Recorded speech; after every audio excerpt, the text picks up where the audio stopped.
What's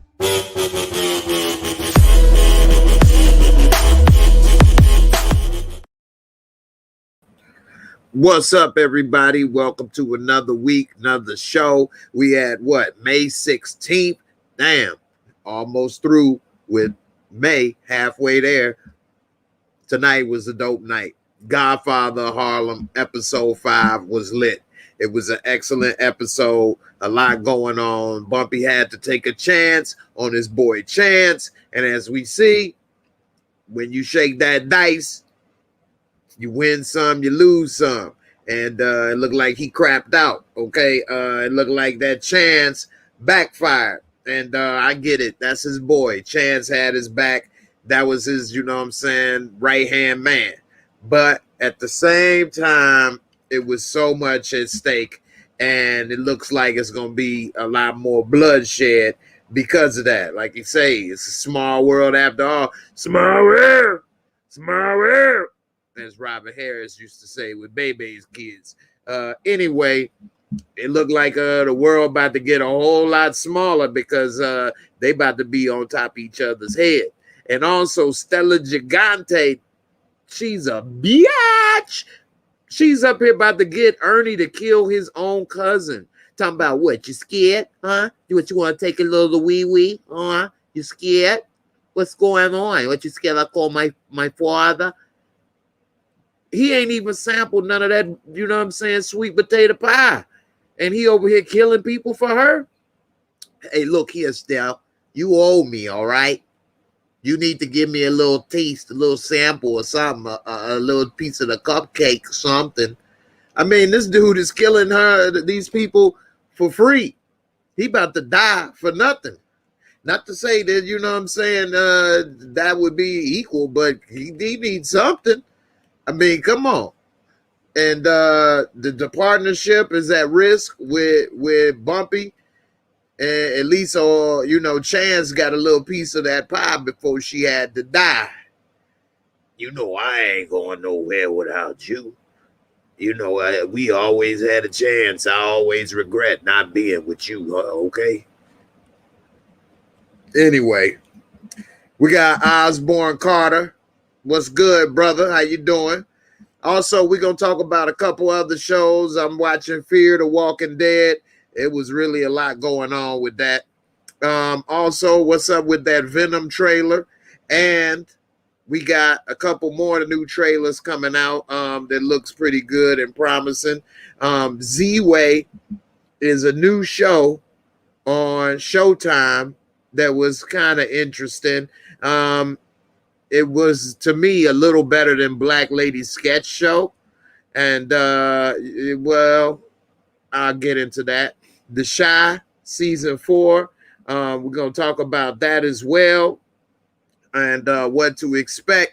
So we got a lot on the plate for tonight. And also, I'm going to do some live call-ins. Matter of fact, I'll kick it off early. If you all want to come and talk about The Godfather of Harlem, that's what I'm going to start off, kicking off the night talking about. Godfather of Harlem. Bumpy. Hey, Chin, I want you to know you broke the deal. We had a deal. I gave you the money, and your boys, they kidnapped her. What's going on? You're going to put everything in jeopardy. It's my Bumpy impersonation. Anyway, I put the link up if y'all want to join the show and talk about Godfather of Harlem right now. You're more than welcome. Click that link. If you don't want to be on camera, you do have the option of not being on camera and then speaking your piece. Let me get a little sip of happiness right quick, and then I'll get to some more of the comments.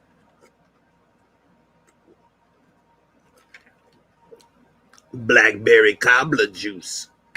Anyway, we got my girl Whitney. What's up? What's up? You know they ain't gonna stand you up, girl.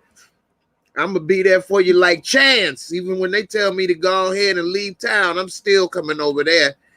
Can't get enough of that blackberry cobbler, mama. That's why I got diabetes. Anyway, Ill Woods, what's good, man? What's good with you, man? Support Gaming, what's up, brother? How you doing? Also, another reminder, I was tweeting on Twitter during the show, during the episode of Godfather Harlem. So maybe that's why it took me a little second with the delay. And I was tweeting on the Godfather Harlem page. I'm pretty sure if you all was on Twitter, you probably saw all my tweets and things that I said. Shout out to the Godfather Harlem for liking some of my tweets. I appreciate the support. And I like the show. It was, entertaining. One Journey, what's good? I appreciate you for coming through, sis. Let's make it count. You're right. We only got one journey. Let's make it count. No matter what cards and hand you dealt, you got to make the most of it. You got to take that chance. You got to take a chance with the cards you was dealt. Okay? Chance. I told you. I gave you an order. So, anyway, you ain't seen episode 5. It just went off. So, that's why I always come on Sundays at 10 o'clock, because pretty much every show is over with by then. Although Mayor of Easttown is on right now, which is a pretty good show on HBO. I do like that show, but, I can't come on at 11, 12 o'clock because, a lot of people be asleep on the East Coast, got to go to work in the morning. So I normally watch that show later. And if you all watch Mayor of Easttown on HBO, let me know in the comments. And if you're not watching this live, but you're watching the replay, make sure you put in the, chat in the that you watch the show. And maybe I'll start doing some reviews for that show because it is a good show. So what I watch after these is Mayor of Easttown, and then I watch Last Week Tonight with John Oliver. So those are 2 excellent shows that I've been watching. I've been watching Last Week Tonight with John Oliver for a while. So for years, that's a really good show. If you all are not familiar, you could go on YouTube, Last Week Tonight with John Oliver. He got some really good topics that he talk about. It's sort of like a news show mixed with a little bit of comedy, and he does a good job with some really good stories, whether it's about private prisons or your credit or all kind of different stuff going on in than the country or the world. He does a damn good job of it. So check that out. Last Week Tonight with John Oliver. You say Mayor of Easttown, it moves so slow. I don't know. I don't think so. In a way it does. In a way it does kind of move slow, but as you watching it, it's very interesting. It's like a drama. It's not a Godfather Harlem type of show or anything like that. But it is a good show, and it does keep you interested in watching it, at least for me. And she tried to do a little setup of her son's mother, her son's baby mama. She tried to set her up and plant some drugs on her so that she could get custody of the child, and it backfired. And now it's just a lot of stuff. It's pretty good. And it has Kate Winslet, who was in the Titanic as the main character. So if you all are not familiar with the show, it's definitely worth checking out. I think they in like the 5th episode for that show as well. So check it on out. Cocoa Butter Barbie, hey, what's up? The Nevers on HBO is good as well. It's on HBO Max. Everything that HBO has is on HBO Max. The Nevers is pretty good as well, and I've been watching that. I didn't see the newest episode tonight because it was on at the same time. No, did it come on tonight or Friday? I can't remember. But that's also similar to like a Harry Potter type thing in a way, but it's for adults, and it's got magic and all kind of stuff or whatever, so it's pretty good. Queen of the South, final season, show moves slow. I have never seen Queen of the South, so I can't really comment on that. Birds Nation, thanks for the support and the super chat, brother. I appreciate it. And no, I never seen Queen of the South. Now I'm gonna put the link in again because everybody that's came a little late, you may have missed the link. If you want to join in and talk about Godfather Harlem, okay, and Godfather Harlem definitely was a dope episode this week, and it was pretty good how Chin and Bumpy, it showed how they was working together, the partnership. He was bringing in that cheese from Wisconsin and smuggling in the dough in Chucky dolls. Okay, and they was thinking, man, and it's pretty good. It's unfortunate that it's all about to probably go to waste over a piece of blackberry cobbler. Big Mike Cepeda, what's good, man? You say you enjoyed the video about your accident and how you made your comeback. Well, I appreciate it, man. You know, I figure a couple people told me maybe I should, you know, show more people. That video was actually kind of old, but it's been on my website. A lot of people haven't been on my website. I've been actually doing some updates on my website and trying to, you know, change it. So if you all haven't been to my website, that's my website right here down below. You can check it on out.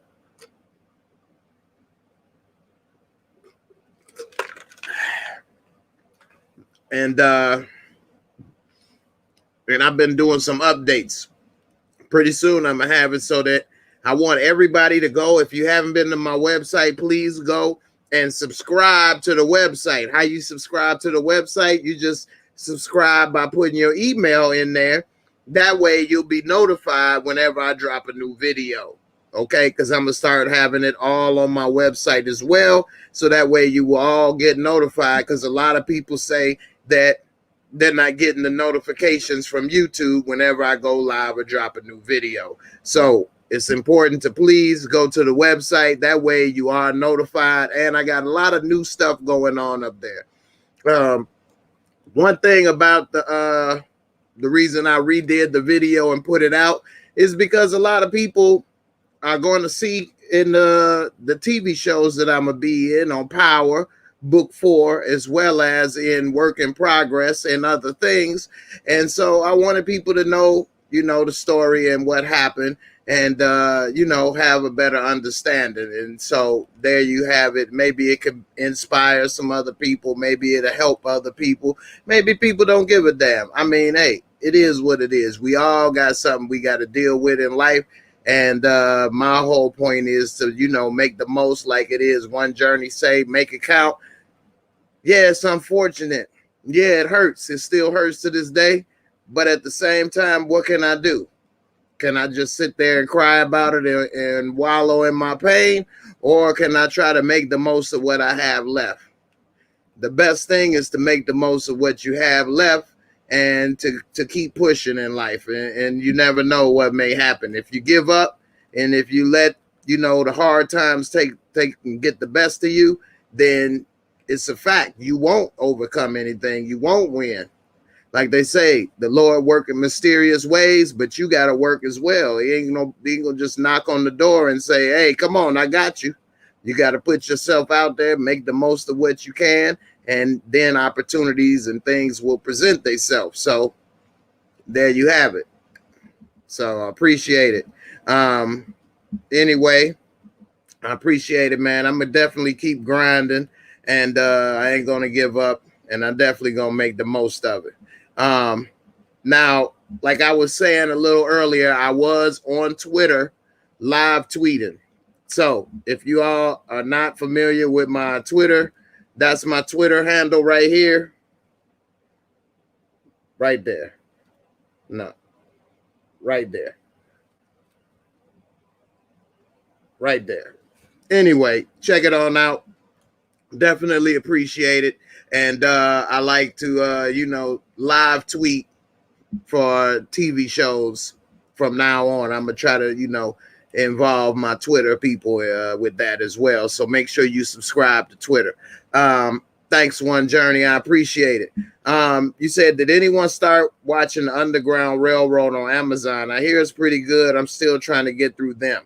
I'm still trying to get through them as well. I haven't had a lot of time and doing a lot of other stuff. I am going to get through them. And then I heard Underground Railroad was good. I have not seen that either. So I'm going to try to check that out as well. What do you all think about Godfather Harlem episode 5? What did you like the most about it? What was shocking to you? I do like how even though, and it's so contradictory. How could you be this type of person? It's just not who I am or how I was raised. But how could that senator want to have separate but equal and filibuster civil rights, but at the same time want some brown sugar on his hot dog? I don't get it. Like, you know what I'm saying? He want to stir the Kool-Aid with some, blackberry cobbler, some, you know what I'm saying? Nice, sweet tea. But at the same time, want to prevent people from having equal rights. I don't get it. So I don't understand that. You say the coldest water bottle, a good sponsorship for your channel. I appreciate it. I gotta get it popping. If you know they want to get in contact, send it my way. So yeah, definitely. Big Mike, I definitely agree with that. God is gonna help those who help themselves. I agree with that as well. Coco, hey sweetie, I appreciate you for coming through. Without all of you all, I wouldn't be here as well, because I'd be just talking to myself. So without everybody's support, we all make it together. We all gonna come up together. All right. So let's see. That senator was definitely a trip. How could you love black women but then don't want them to have rights? I think the problem is a lot of times is that they like black women but don't like black men. And he was, he don't mind doing what's done in the dark with the dark, but he damn sure didn't want to come to light. And the senator did. He said, "You got me by the short and curlies." Yeah. And he wanted all that ass when he said, "I think I'll take them all." Hey, I don't blame him. But at the same time, if you are like that, then you should be championing civil rights. But at the same time, he putting on another front for everybody in his constituents. I mean, that's just crazy to me. Mamie Johnson, he told her, and boy, she is fine.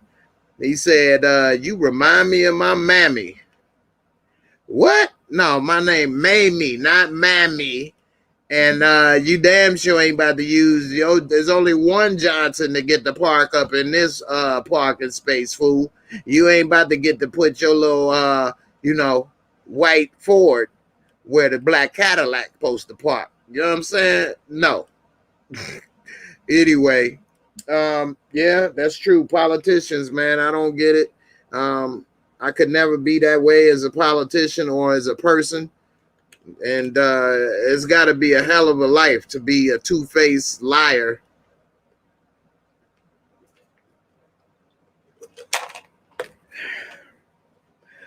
If y'all watching, ain't nothing worse than being a liar and a thief. It's the same thing. Because if you lie, you steal.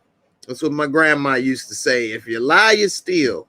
How many of y'all heard that saying before? You can't trust a liar and you can't trust a thief. And these people are two-faced liars. And even Bumpy Johnson, who was a criminal, wasn't a liar. He was a man of his word. It's just that he was involved in criminal activities. You know what I'm saying? Stony Rock, you right. That was a lot of brown sugar. I would have came out of there with diabetes, with the beaties. You know what I'm saying? I would have had diabetes. I'd have had to go ahead and check my sugar. Because, woo, there was a lot of rump roast in that room, boy. They was looking good, too, boy. He had chocolate rush. They called him Senator Hershey. Senator Hershey, boy, he had nothing but milk chocolate. You know what I'm saying? The Milky Way. You know what I'm saying? What I'm saying? He definitely need to go to the dentist after that and get a couple cavities checked, because them girls was looking real sweet, straight up. But anyway, it's crazy how that show is going, and it was messed up. Another thing, how that one girl was pregnant, but also had that doogie in her so much, she talking about she don't give a damn about nothing. She don't care about her baby. She don't care about nothing. She just want to get that fix. She just want to get high. And Margaret was trying to tell her, look, I've been there, girl. I've been there. And I got a daughter. And I love her more than anything. And you gonna be there too, girl. She like, I don't know. I just want to get that fix, girl. Woo. So, you know, I don't know.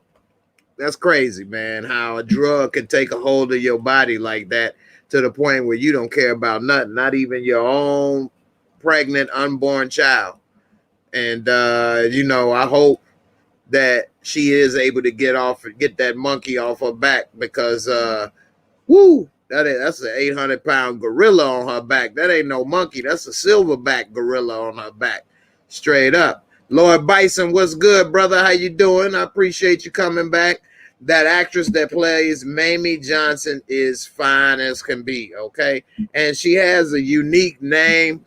I'm not familiar with her before this show, but she does do a good job. I will bring it up and show you guys. And also, again, I will put the link if you all want to come on up and talk. Don't be scared. Don't be scared. Just come on up. It's only the Godfather. Don't be scared. It's only Doogie. It's only Doogie. I give you 50% cheaper for 10 Harlems. Anyway, I believe her name is Ilfanesh. Let me see, because I don't want to mispronounce her name. It is, let me move this comment right quick. Her name is Ilfanesh Hadera. Ilfanesh. And she was Ethiopian descent and from New York City. And she's definitely very beautiful and a damn good actress as well. She does a great job on the show. This is her in another role, more modern, but she definitely is a beautiful woman. I did not see this movie Baywatch with The Rock. Oh boy, I heard was really good. I've been waiting to catch it, but I never caught it. She's Gotta Have It, the TV show. I never saw this show as well. I know about it on Netflix with Spike Lee. The Punisher. She played as Mistress in one episode, but I don't remember that episode. The Punisher was dope on Netflix, but I don't remember seeing that. Billions, I've seen a lot of the episodes of Billions, but I must have missed that. And she was in Chirac. I never saw all of Chirac as well. It seems that a lot of the things that she was in, I either didn't see or she wasn't having a role that jumped off the screen to me. But her role in The Godfather of Harlem, she definitely jumps off the screen and is very noticeable and very beautiful as well. And this is an excellent show, great cast, and her playing Mamie Johnson. Yeah, she definitely jumps off the screen. As well as the Nigel Hatch, who plays Malcolm X. He does a damn good job playing Malcolm X. Giancarlo Esposito does a great job playing Congressman Adam Clayton Powell. Dale Chance, Eric LeRae Harvey does a great job. Vincent D'Onofrio, Chin Gigante. I mean, it's just, they got a really great cast. And of course, Forrest Whitaker definitely does a good job playing Bump J. So, you know, it is excellent show. And, you know, if y'all haven't seen it yet, you definitely should go ahead and give it a check it out, give it a watch. You say you can't think of the name of the senator who was a big time racist that had a black love child come out the closet. It was somewhere in the South. I mean, that's just so contradictory and unfortunately happened a lot. How could you do that? I mean, how many people owned slaves but then had children with them? You know, we know about Thomas Jefferson, but A lot of other people who were not so famous did that as well. So, you know, Lord Bison, you say Canada has some great brothels pre-COVID-19. I'm not familiar with brothels, but when I was in Michigan, in Detroit, this is before 9/11. So that showed that how long ago that was. But we went to Canada, me and my friend from Detroit, and went to the strip clubs, and man, woo, it was some beautiful women there as well. I ain't gonna lie. But you know what I'm supposed to do. I'm not in love with a stripper. Nah, I wasn't in love with a stripper, but they was something else though. You say, I think Margaret has a strong feeling towards Elise. I think so too. And I think, what do you all think? Do you think that Elise should tell Margaret that she's her mom? I don't think she should say anything right now, but I think she should say something, just not right this moment. And she's trying to do a lot too. Now she want to make her Muslim and take her away from the family, and she's really not ready to do all of that just yet. So I don't know about if she's ready for taking that next step. You say he got the sugar, now he better come get some metformin. Yeah, he definitely gonna need the meds, because he definitely damn near OD'd. He had like what, 5 pieces of chocolate. You know what I'm saying? He definitely had more than his fair share. The lady that plays Miss Vanderbilt is fine too. Yeah, she was attractive as well, but she looks a little older in this show. And you know, nothing wrong with an older woman, but she looks a little older than a couple of the other ladies. Fudgy Babe, hey, I'm glad you made it. Appreciate you for coming through.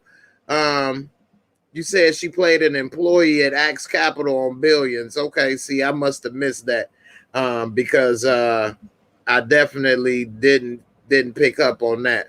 You know, yeah, it does happen all the time how they could be contradictory. You're right. Bumpy does have 2 right-hand mans that is down for him, which is one of the reasons in one of my video why I said who was more gangster. I said he got, you know, a crew that's down for him and really got his back. I definitely said that in the comments. Somebody said something about who was more gangster, and I said, well, Bumpy, his crew, they down for him. You know what I'm saying? Got love for him. And he gonna get them some onion and some red velvet cake. You will hop on the show, but you ain't caught up on season 2. Okay, it's all good. I appreciate it. You say she gonna have to say something sooner or later. You're right. Elise is gonna have to tell Margaret sooner or later that she's her mama. And she gonna have to tell her that she was on that doogie and that she didn't give a damn about nothing for 10 years, including her. And, you know, Margaret, in a way, is almost ready to understand that. She old enough. But at the same time, she should tell her with, you know, Mamie and Bumpy there at the same time. They should all be there at the same time. And they shouldn't be her telling her all by herself. It would make her feel torn, because then she also don't know who her father is. So it's a lot to drop on her. It's a lot to drop on her. They should have told her from the get-go. That's the real problem. They should have told her from the very beginning. But now they need to wait. You think she should wait too, Jay? It's too much too soon. Yeah. So they should have told her from the very beginning when she was first able to talk. But since they did it and so much has gone on, they need to wait a little bit because it's a whole lot to unpack all at once, and she's still kind of young. So, you know, Elise doesn't have any way to take care of her and do what's needed. I guess Bumpy could still pay for it, but at the same time, it's a lot because she's going to want to know who her father is and this and that. And she's a young little girl, and she need to focus on school and other things right now instead of doing all of that. So, we'll see. Bumpy, yeah, let's see. Hit that Vincent voice. Hey, what are you talking about? Huh? We got this deal over here. All right, Bumpy. What is you doing, huh? What are you trying to do, huh? We had a deal. Now, my men, they need some red meat. All right, what does it do, huh? If it was your guys, what would you do? You would make it right, huh? Okay, then, Bumpy. What we gonna do, huh? I don't know how good of a Vincent impersonation that was, but you say, please, all the illegal stuff that he's doing, I would have been told. Well, I mean, he don't tell her all the illegal stuff he doing. So it's not like he's, doing one thing and not saying the other. He's not saying the illegal stuff as well. So it is what it is. You say the job she doing. Okay, that didn't come through. You say she had her all by herself. They got some nerve. I would have been told. They should have told when she was like 2 or 3. And that way it wouldn't be that big of a deal. But now she's so old, her whole world going to get flipped upside down. And it's going to be a lot harder for her. You say you hate the Italians. The Guineas, you can't trust them. Sally Ann, hey, what's up? How you doing? Appreciate you for coming. You say the show will take a turn if they show Malcolm X assassination. Yeah, I mean, I think that we probably will see that as long as the show keep going on. But who knows? I don't know, because it's kind of like a separate show in a way. What's going on with Malcolm versus Bumpy really don't have nothing to do with the other almost. They do work together for a little bit, civil rights, but it's kind of like 2 shows in one almost. So we got a guest over here, Birds Nation. What's up? What's going on? Oh, nothing much, man. You got your camera on. Good to see you for the first time. Appreciate it. Yeah, how you been? All right. What's up, man? What you want to talk about? Godfather of Harlem? Yeah, I just want to say it was a solid episode. I don't understand why the Italian dude killed his own cousin just for his daughter, Chin's daughter. Like, that didn't make any sense to me. I didn't really like that plot. Yeah, that was dirty. She manipulating the hell out of him. She manipulating the hell out of him because she keep threatening to say, well, you better kill somebody or I'm going to call and tell my father that we killed him. Because she know her father ain't going to kill her. Right. And so she basically saying, I'm going to have you killed if you don't do it. Right. And yeah, that's dirty. At first I had sympathy for her. Now I feel like she dirty as her father now. She manipulating this dude and got him wrapped around her finger because she know he like her. Mm-hmm. And, she got him doing her dirty work now. Yeah, he really should have offed her. And I said that on Twitter. I said on Twitter, he gonna have to kill her because she gonna end up getting him killed. Definitely. Yeah, she gonna end up getting him killed. He ain't even got no relationship with her or nothing. And you got your life in her hands now. Yeah. Yeah, but it is. I mean, Bumpy's one of my favorite gangsters of all time. So yeah, definitely. I was watching a Cotton Club recently. I sent it to your DM to see if you ever seen it. Yeah, I seen it. They have Lawrence Fishburne playing him as well, like they did in Hoodlum. Right, he was just young and a younger person at the time. Lawrence Fishburne as a man was young in the movie. I'm saying at the time, yeah. Mm-hmm. Yeah. But yeah, I didn't want to take up too much of your time. I just wanted to say it was a solid episode. It's a good show. Hopefully they don't keep going down that path. I think eventually he's going to have to do something with his daughter. And hopefully their partnership can last through all of that. But I think they're about to go to war. Yeah, I think that Bumpy, by taking a chance on Chance, he put his whole operation in jeopardy now. Yeah, definitely. And then by Ernie killing one of Bonanno's men is putting Chin in the position to possibly be at war with 2 people, with Bumpy and Bonanno. And it could lead to Chin, losing a lot. And you know, everybody manipulating everybody, I think is just real messed up. What would you have done if you was Bumpy? Would you have protected Chance, or would you have left him out there to the wolves and let him get popped for not leaving town like you told him? At first, I would have protected him, but when he didn't follow my orders, then it's up to him after that. Whatever happens to, because I'm not going to let your negligence destroy this partnership. And I offered to get you out of town and give you money, and you chose to stay for this chick. I guess she got that wop. I don't know.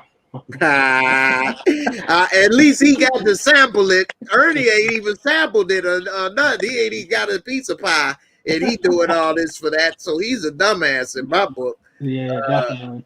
Yeah, and I'm with you, man. I would have protected Chance by getting him out of town. And when he didn't obey the order, I wouldn't have killed him personally, but I would have left him out there like, dude, you putting us at war. We're gonna lose money, and more people gonna die because you refusing to leave over a woman. Right. You know, and you got that woman killed in the end. Right. He should have never even killed that Italian dude. I mean, over some side, like, I mean, you could have just kicked him out the club or something. Right, because he had a knife. Even the girl said that was stupid. At least you could have just shot him in the leg. He just aired him out like dirty laundry on the clothesline. You know what I'm saying? He just plugged him like, but that's what you say, that WAP, man, make you do crazy things. And I think that was the underlying theme of this episode. Yeah. Because that's what got Ernie doing crazy things. He didn't pop the made man for Stella. Yeah, that's crazy. Real crazy. I heard a rumor that the show's going to eventually bleed into Frank Lucas' life, so I'm looking forward to seeing that. Somebody asked that in his comments a second ago, and you know, that would be here it is right here. Do you think Frank Lucas will be in the future seasons? Well, we know he was the driver, so to see him start to be Bumpy driver pretty soon wouldn't be that big of a stretch. Right. You know, and we already know Bumpy is relatively old. He in his 50s. Bumpy Johnson didn't live that long. Like after that, I think he died in his 60s.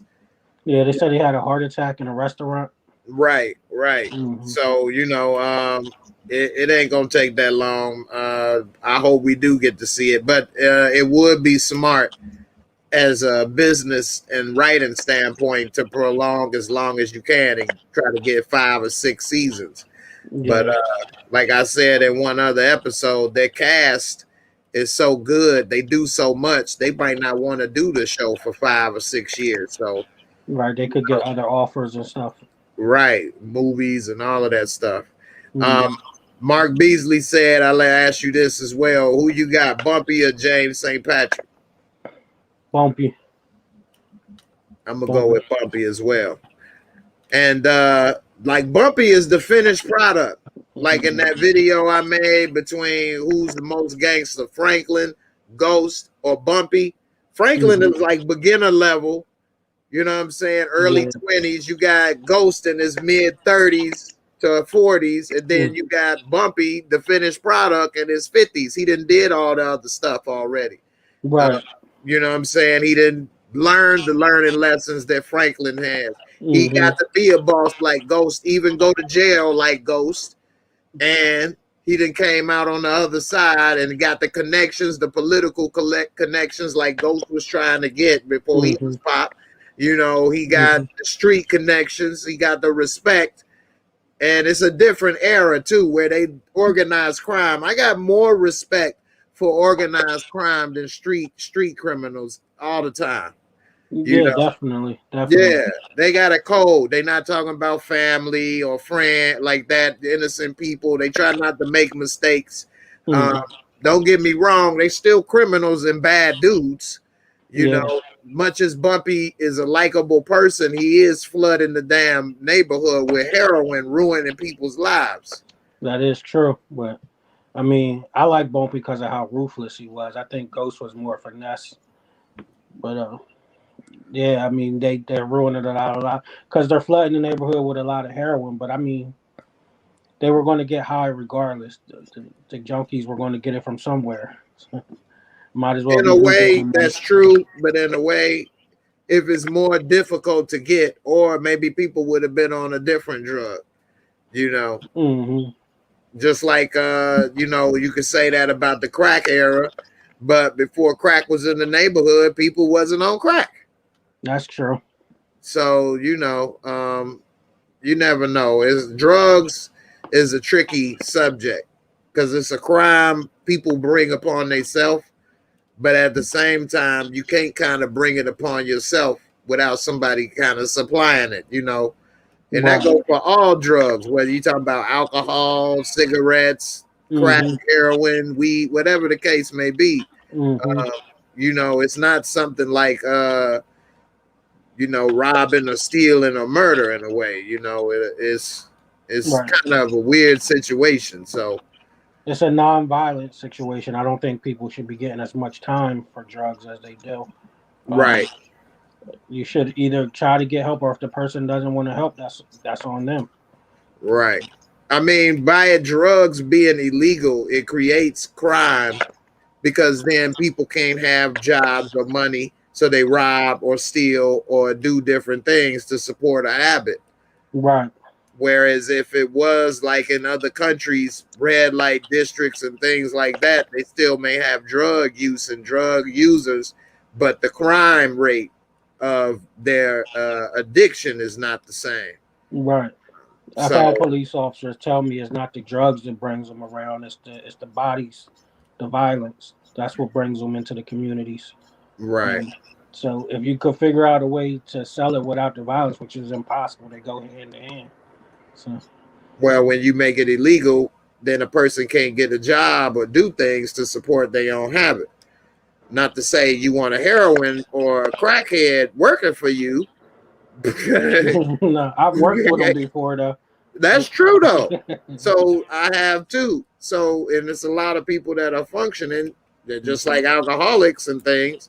So it should be on a case by case basis. And that's why I say it's a tricky subject. Yeah, definitely, With definitely. drugs, it's not a one type thing. So Hmm. I get it. Somebody said the real Margaret Johnson just passed away in 2016 at the age of 66. Yeah, I googled this and stuff, and she was relatively poor too when she passed away. The daughter of Bumpy, Yeah, I seen Margaret. that somewhere. I can't remember where I seen Yeah, that. I googled this not too long ago during season 1, and kind of went into their history and everything. And a lot of people knew who she was. She lived in like the projects or something, if I remember correctly. Yeah, I seen that his daughter, the one that's playing his daughter, somewhere I seen that she wasn't that old. Like she was like younger than my daughter back then. That her character is actually fictional. But he did have a granddaughter that he raised as his own. But I can't remember where I seen that at. I have to look it up again. I Yeah, seen that Chen's daughter was also fictional, and that the black dude she was dating, the blues singer in season. yeah, Yeah, Teddy. yeah, Teddy. Because Yeah. I was looking for his music and I couldn't find it, and then that's when I found out that his character wasn't real.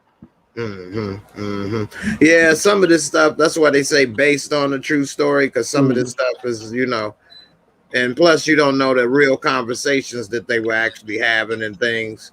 So Right. they kind of like got to fill in the blanks, color it in a little bit to make it interesting as well. But some of this stuff is real, some of it is fictionalized. So But it's still a good shot. The writing is really good. yeah, it is. They do a great job. I have to give it to him. Jack D, all the way in the UK. What's good, man? How you doing? He said, "Good morning. It's morning time over there. He all the way in the UK over there, man. I Wow. appreciate you, man. Yeah, that's a good friend of mine, man. We've known him for a long time now. We met on PlayStation, actually. Oh, really? Yeah, What so yeah, games you be playing? we used to play Elder Scrolls all the time. Uh, Yeah, then we used to play 2K. I got him playing 2K basketball for a while. And so yeah, he's a real good dude, man. We talk about the different stuff going on with politics over there and business and all kind of stuff. So You know, it's interesting to see how, you know, things is going in other countries and things, and they perspective of us. We don't really get to think about other countries. You know, the United States always only thinking about the United States all the time. And Yeah. you know, Well, our us news, anyway. yeah, our news doesn't really talk about a lot of other people as much either. You have to like pay attention and look for it. Definitely. Yeah. Yeah. So, you know. Well, man, I appreciate it, man. What you think about the Shy season 4 before you get out of here? You watch the Shy? Nah, did it premiere already? No, it's coming out next week. We got 1 week before it come out. No, I haven't watched it. I don't know if I want to watch this season. You know, they kind of went left with the writing last season.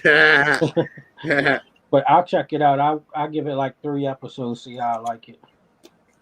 Yeah, Shy season 3 was a little different than the other seasons for sure.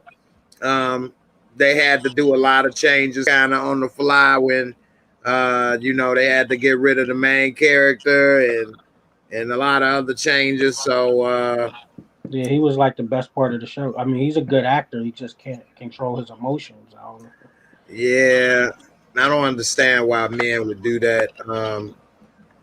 People need to just control themselves, man. I don't know, man. Yeah, Isn't that sort of like the theme of this episode too? How men, because of women, do crazy things, man. And I don't know, man. Everybody, you know, got their own things to deal with in life, but yeah, you definitely got to control yourself. So definitely. yeah. But Well, yeah, it man. was good talking to you. Yeah, man. Appreciate you coming through. Good to see you. And you know, we'll catch you next time. Yep, I'll holler at you later. All right. All No right. problem. Appreciate you coming through, man. Stony Rock, you said Bumpy didn't only flood one neighborhood than just Harlem. Remember, Bumpy created a pipeline for 10 Harlems, which is even worse. That's 10 black neighborhoods that got destroyed. And you know, hey, it is what it is. You know, like some people say, it would have happened one way or another. Those 10 Harlems were already in operation too. He didn't create them from scratch. So I will say that. But at the same time, he helped them to distribute and produce more than they probably would have had it not been his help in doing so. My damn TV just froze, man. I don't know. AT&T Uverse I like, but sometimes that damn signal freezes. I don't know what's up with that. Anybody over here use AT&T Uverse? So Jay, how was the work on Power Book 4 Force? It was really good. I enjoyed being on the show. I can't really tell too much details about what I'm doing on the show, but I'm only, as far as I know, going to be in one episode. It is, I believe, the first episode, but they only got me in one episode. Now, I could be like Maria in Power, where she was only in that one episode, the first episode. Then next thing you know, she was back later in the show doing more stuff. Who knows? I hope it don't take years for me to be called back, but I'm only going to be in one episode. They do have me as a significant person. I do have a name and the lines. I'm not an extra, but I don't know, you know, what the future holds with that. They don't really tell you a lot when you do this type of stuff, I guess, so that way to help prevent leaks or accidental leaks. But, you know, it is what it is. You said, does the Shy ever pick up? The first season is slow. Huh. Well, what do you consider slow? And what do you consider pick up? If I was you, Whitney, I would just go to the Shy season 3. Because season 1 and season 2 are like a separate show. And season 3 has so many changes, so many new characters. You could just skip the Shy season 3. And just watch Shy season 3, and that will help you understand Shy season 4, because a lot of new characters, a lot of people died, and they got rid of it and made a lot of changes. So it's just not even no point really if you started from scratch to watch it from season 1 and 2, unless you really like it and you want to watch it. If you think it's slow, then then just go ahead and go to Shy season 3. Keisha, where's Keisha? I want Keisha. I'm gonna save Keisha. So, well, one journey, it's a thing psychological. So if you're a group of people who are depressed, who don't have a lot of opportunities, and you feel that a few moments of happiness delivered from whatever drug it may be, whether it may be from weed, alcohol, whatever, it makes you feel better about your situation or standing, or help you forget about it, you're going to be prey and victim to drug use. Whereas if you have a lot going for you, a lot of opportunities, your outlook and your future looks bright, you won't be a victim to drug use because you got better things to do and look forward to. It's not the same as just say no, like Nancy Reagan. Just say no. Just say no. It's not that somebody's forcing you or shoving them down your throat, but a lot of people sometimes feel that way, maybe subconsciously, and so it is what it is. JJ, hand me this envelope right over here at the edge of the bed for me. So, it is what it is. If you all are new to the channel, please subscribe, hit that like button. I appreciate it.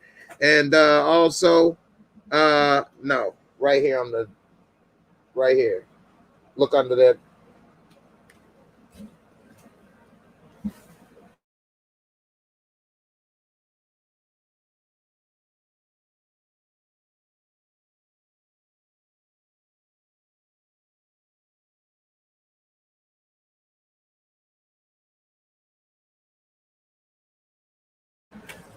All right.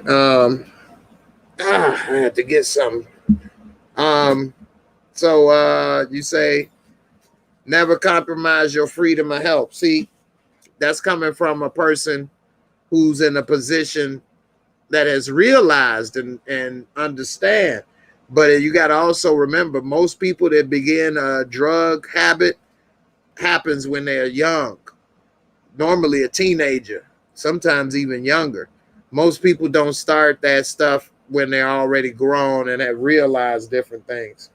So, you say, did I get my SAG card? There go a little something right there. Show you right there. It's on the way. You see that, Jay Moore?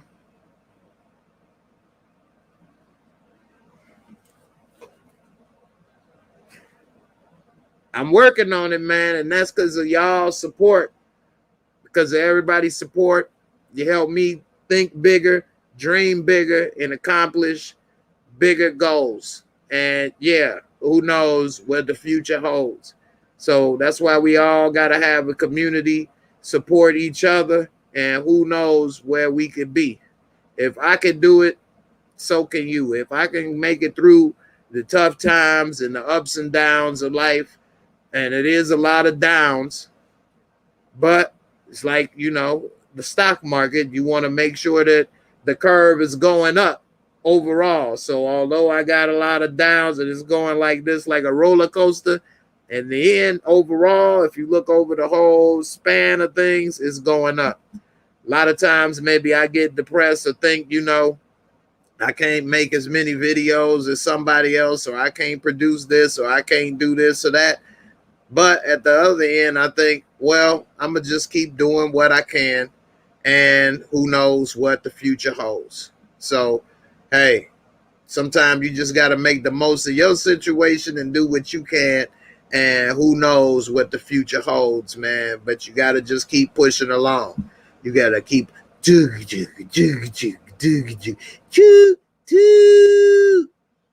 like Major Payne.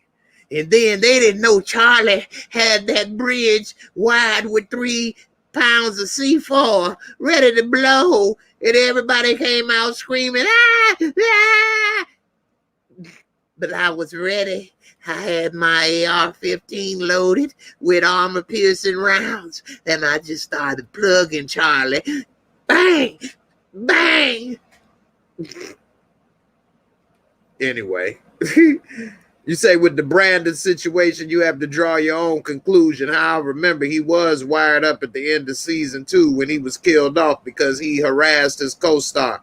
That's true. So who knows? Because it wasn't any charges filed or anything major, then we may see a return for Brandon. And we may see him, come back on the show in the future, and they could say, that he was actually in witness protection or something. Who knows? So we'll see how it go. And, only time will tell. Yeah, One Journey is complicated. You say then you get to see free movie screening. Yeah, that's true. Who knows, man? I may be there, as I showed you, I got it. I'm on the way. You say Jay Hollywood, we proud of you doing big things out there. I don't know about Jay Hollywood, but I'm trying to get my roll on, if you know what I mean. But got to keep them wheels moving. Chugga, chugga, chugga, chugga. Toot, toot. How many of y'all see Major Payne? Did I watch Mayans MC? No, I ain't seen Mayans MC. That's been a while that I've been wanting to see it, but I haven't been able to. And Mayans MC does look pretty good. Like somebody told me before, it's a spinoff from what was the name of that other Sons of Anarchy? But I haven't seen it. You say they need to remake Sugar Hill with Wesley Snipes. Sugar Hill was dope. If they could have made that into a TV show, that would have been excellent. But it doesn't seem like they will be able to. Who knows? You say stay away from them Kardashian. Man, your ass silly, man. And for one, they ain't gonna be interested in me no way. So that'll be easy. But that's funny. I don't know if they want to ride this roller coaster right here, boy. Anyway, The Conjuring 3 is a crazy movie. That's true. Oh, and also, let me go ahead and get into the other trailers I wanted to talk about right quick. I was talking about Godfather Harlem for a while, and also ZIWE. So ZIWE, let me talk about that real quick for a second. It ain't gonna take that long. So ZIWE is a new show on HBO, and it's sort of like similar to a Black Lady sketch show, except it's not really a sketch show. And she kind of doing a couple different things, like an interview. And this first episode, she interviewed, second episode rather, she interviewed Fran Lebowitz. And she also was talking about like things about white women. And so to know who ZIWE is, she is from Desus and Mero. Her name is ZIWE. They say not funny. If you're a white woman, you may not think this is funny. I'm not saying it's hilarious. I gave it a 6. It's really a 5.5 to me. It's really not that funny to me either. She did have a couple moments to me that was funnier than a Black Lady sketch show. So a Black Lady sketch show is not for me. I'm not the right audience for it, I guess, because a lot of people seem to like it and think it's funny. It hasn't made me laugh yet. I think a lot of them women are fine and beautiful, but it is not that funny. I think Robin Thede is very beautiful, and she kind of funny, but that is not the right show to highlight her funniness to me. But again, who the hell am I, right? Anyway, ZIWE Famuda, okay, is also very beautiful, good looking woman, I think. But at the same time, she's not that funny. She kind of does interviews and things and puts people on the spot and says kind of things like shocking things. And I'll give you an example of some things that she said with Fran Lebowitz. So she was asking her on the show. Let me go ahead and so she was saying stuff like, "So you're very serious. You're not funny or something." And she like, "No, I'm a serious person," or whatever the case may be. But she would show clips of Fran Lebowitz laughing and joking with other people. Okay, she had like some clips of her interview with Fran. Then she would cut to like this American Girl doll like commercial or something, and it would be like, "Well, I thought these were for lesbians or something," and they like, "No, not anymore." Like, okay. And then next thing you know, they will cut back to Fran Lebowitz in the interview, and she asked her something, and she was like, "I know it's not right to criticize Obama." And as she started saying whatever she was going to say, she like bleeped it out. So you couldn't even hear what she was trying to say about Obama or whatever. And then she kind of said, "Okay, that's Comrade Fran," as if she's a communist because she didn't, have 100% support for Obama. I don't know. It wasn't that funny to me. I actually wanted to hear what she was saying about Obama. Not that, I'm 100% supporter of Obama, because if you all know me, I don't 100% support nobody. Anyway, it said that, have you ever called a manager on somebody? She like, are you Karen type thing? That was one of the questions. If you called a manager on people and stuff like that. And she like, "Yeah, when I was at Whole Foods in line for 55 minutes. She had jokes like affirmative action really benefits white women. I'm like, really? I know you're trying to be funny and sarcastic, but okay. She did say something that was kind of funny in a way. She said it won't be true equality until, stupid black people get jobs like basic that they don't deserve. It is a lot of people that seem to be kind of stupid that got good jobs they don't deserve. And that's something that very rarely happens to people of color. So not saying I think more people that are not qualified or stupid, so to speak, should have jobs, good jobs. That is kind of a interesting thing to say.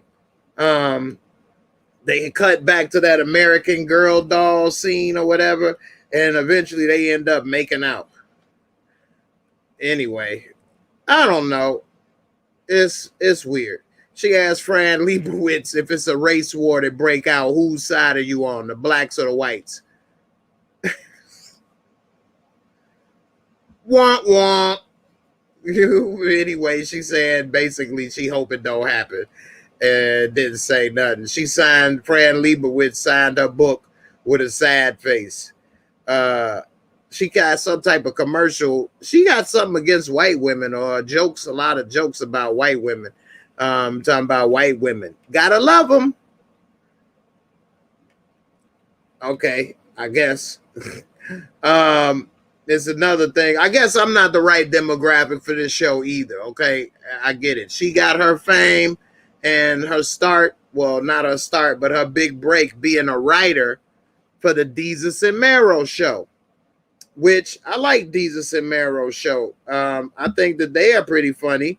I didn't know that they had their jokes written. I thought a lot of that stuff was improv, but who knew? Anyway, she also did an episode of Our Cartoon President and 7 episodes with The Rundown with Robin Thede, who I think is a dime piece. But I'm not that simple because you look good. I'm going to just do or watch or support anything. Like, okay, one thing doesn't have nothing to do with the other.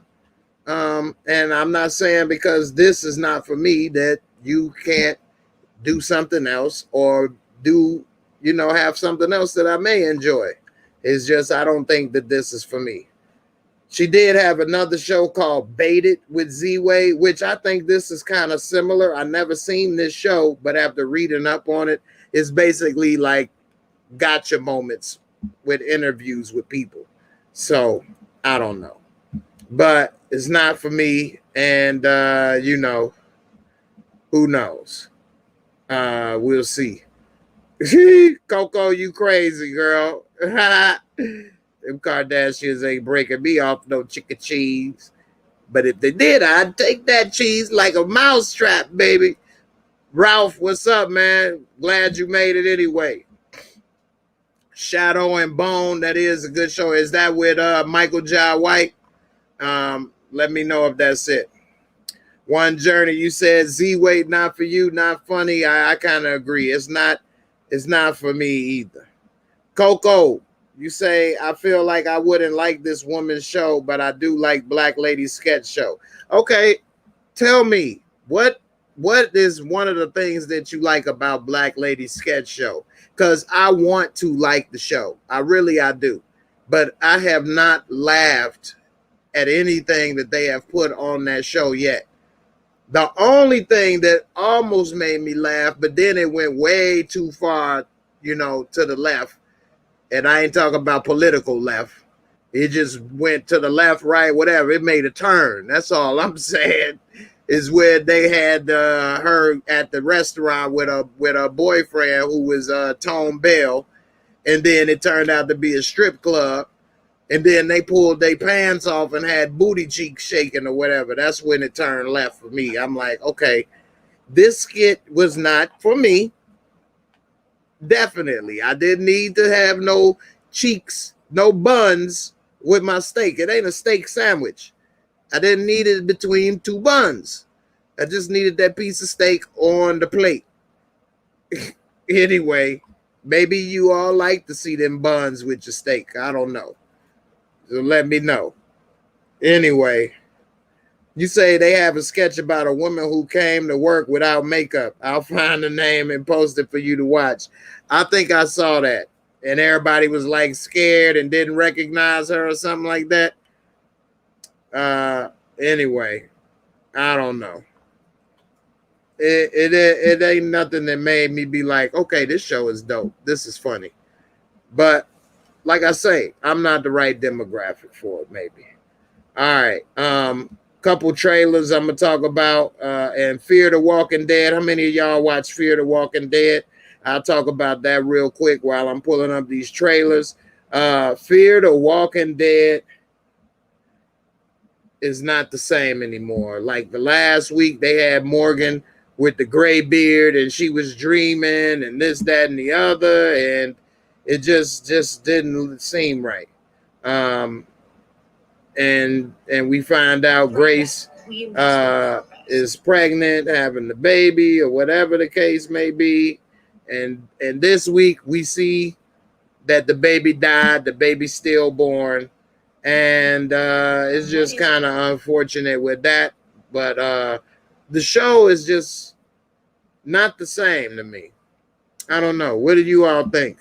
It was kind of boring, man.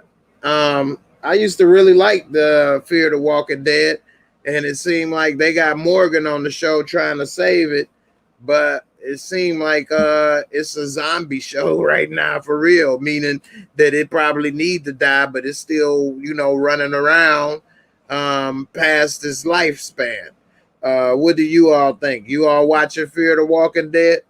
Let me know. You say it was funny to you? Okay. Comedy is subjective. A lot of people may think I'm not funny. Some people think I am funny. They can both be right. You know? So, hey, I get it. It's different for everybody. You say you ain't watched Fear since they killed off that young kid looked like Johnny Depp. He was shot by that little girl. Yeah, he was the main character. I can't remember his name right now, but they killed off his whole family damn near now. His mama, Alicia's still alive, his sister, but they killed him off and the mama. He used to be on drugs. I can't think of his name right now. But yeah, that was probably the last good season. And he wasn't like that great, but sometimes when you kill off too many people, you don't leave enough good storylines left, especially when you kill off the original people, the original cast. It's just not the same. I can't remember his name, but yeah, I haven't really liked it as much either. Now they brought a few people back, but you know, as Trump would say, it is what it is. It is what it is. Let me go ahead and play this trailer real quick. I ain't gonna play it all. I'm gonna have to do some skipping. Hopefully they don't try to, copyright flag me. Let's talk about The Hitman Wife's Bodyguard. How many of you all want to see that movie? And how many of you all will go and sit in the theater? Go ahead and say it in the comments. Let me know. If you're watching this as a replay, let me know. Would you go and watch this in the theater? And are you interested in seeing this? I would rather see this on HBO Max, to be honest with you. I'm not trying to go to the theater right now. I used to like going to the theater with my son, watch movies. I don't know about everybody laughing and spitting and eating food with their mouth wide open, watching something while we stuck in this room together. And I damn sure don't want to sit in there with a mask on hot for 2 hours. But that's me. Anyway. You're going to tell us everything you know. I'm not telling you, mother. You can electrocute him all day. It'll only make him angrier. I, on the other hand, will tell you everything. Really? So as we see, and this is with Lionsgate, so I definitely ain't going to play too much of this, that now Ryan Reynolds is trying to cope with not being a bodyguard no more. But then... Bodyguarding? Repeat after me. No bodyguarding. No. So as you see, he having a hard time not being a bodyguard. And then all of a sudden, he got to protect Selma Hayek, who is Samuel Jackson's wife. If you all saw part 1, she was no joke, but she was in prison. Now we see that she's out and he protected her. Now, Samuel Jackson ain't happy about it, but of course they all know each other. They cool. And we see that the mission with Antonio, they have a mission with Antonio Banderas. And the problem... I was my therapist, no bodyguarding. Let's not do that, guys. Let's just focus. I got it. No, it's fine. You guys have at it. Maybe feather the break a bit. I need... So they trying to stop this. We're trying to have a baby. May God have mercy on our souls. She's all about they tried to have a baby. She's not pregnant though. But he's still an unlicensed bodyguard now. But now he trying to work to protect her, and of course end up being there for him. They already hit men that could kill and do whatever. And it says that it's some global plot, and they trying to, it's what, between Europe and the madman who is Antonio Banderas. And so they don't exactly tell everything about what's going on, but it looks pretty good. Got a lot of action. It seemed like it's going to be a lot more comedy in this one than in the other one. Let's go do what we do and blow some things up. You know, Samuel Jackson got some mother forkers to drop, and I would make a great mother, don't you think? I think you, yes. Thank you. So I would make a great mother, don't you think? I would make a great mother, huh? I think I would be a really good mother. I could take care of your baby. I can, make sure he's no bully. I could go ahead and shoot him and take it out. Don't you love me?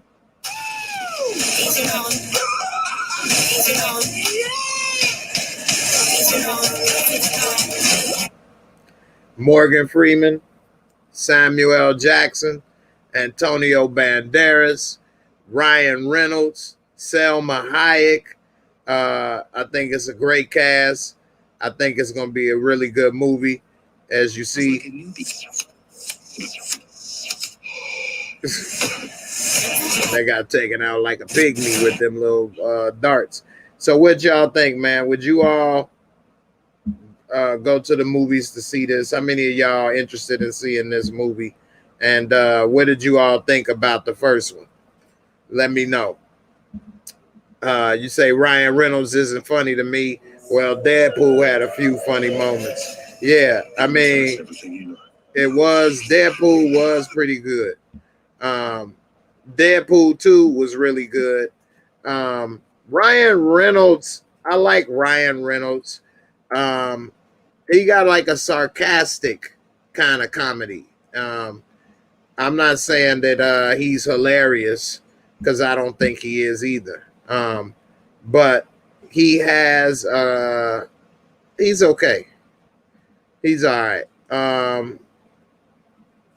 But I don't know. I am looking forward to seeing this movie, but like I say, I don't want to go to the movie theater. You say you would go to the theater only when I'm working and I don't have to be near anyone. I know that's right. If I was in there by myself, yeah. You say you'll watch this movie, but only at home. Now I'm going to watch the new Venom movie wherever I can see it. Okay, I'm about to play that trailer. I do want to see the Venom movie, and I would really like to be able to see it in the theater, but I don't think any movie is worth me putting my health and life in jeopardy. That's just me. But if you all know me and seen my video I just put out recently for people to know, I've been through a lot, so I take my health maybe more seriously than some other people. Because when you almost die, then you realize how precious life is. And I ain't about to put it at risk for a movie. But if that's what you all want to do, more power to you. But I do want to see the movie, and I would really like to see it in theaters if it wasn't for the pandemic. Anyway, here's the Venom trailer. Hopefully, I don't have to cut all this stuff out. If you're watching this on the replay and you don't see these trailers when I'm playing it, you got to come and watch the show live. Anyway, here it is. Let's see the Venom. I think this is going to be dope. I think Carnage is going to be a good villain. And here, I'll stop this while that's playing that Jeff Goldblum commercial. And then I'll start it back up. All right. This would be a good, but you know what? I noticed when I was going to the movie theaters, and even when I would go see stuff in 3D or in HD, a lot of the movies were not as good as my TV. It wasn't as clear. I have a, what kind of screen is this again, JJ? This TV screen? It's more than 4K. What is it? I can't even remember the damn name of it now. But anyway, I forgot. I see I got Cobra Star Green. What's up? You there? I'm going to get to you in a second. Go ahead and wave if you hear me. All right. I had to make sure you wasn't one of these people that was trying to pull a switcheroo on me real quick. Next thing you know, I got a video with some tickle bitties out. All right, let me show this trailer for Venom right quick, and then I get right to you.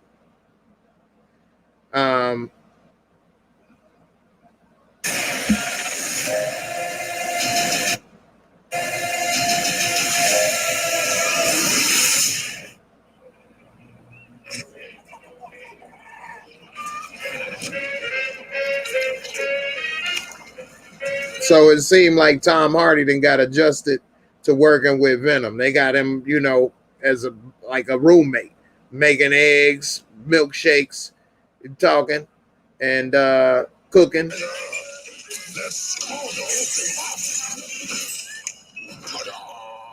making a mess. Anyway, we see that he now is real comfortable with being a part of Venom. And even when he go to the store and things, Venom saying, "What's up?" Now Carnage, and it says this is only in theaters, which is very disappointing to me. I hope, you know, it come out to video soon.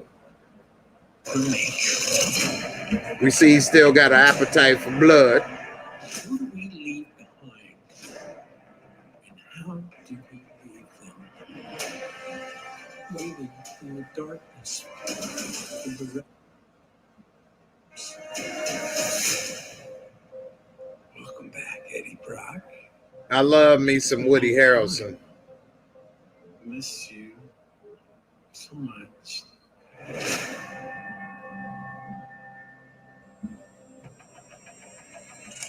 So they was going to have to give him the lethal injection.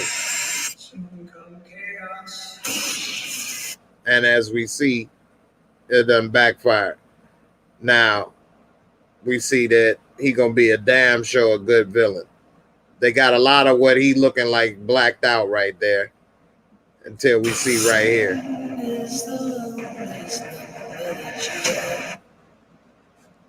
Again, I can't show too much. Hopefully, I still don't get flagged. No! We had a deal. What's gonna happen? You gonna stop protecting me? I am happy to eat, Mrs. Chen. No, you cannot eat, Mrs. Chen. What? Nothing.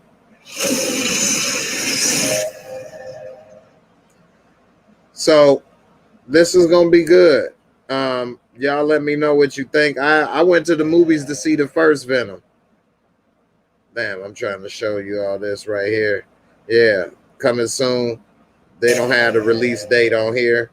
But anyway, I definitely would like to see that.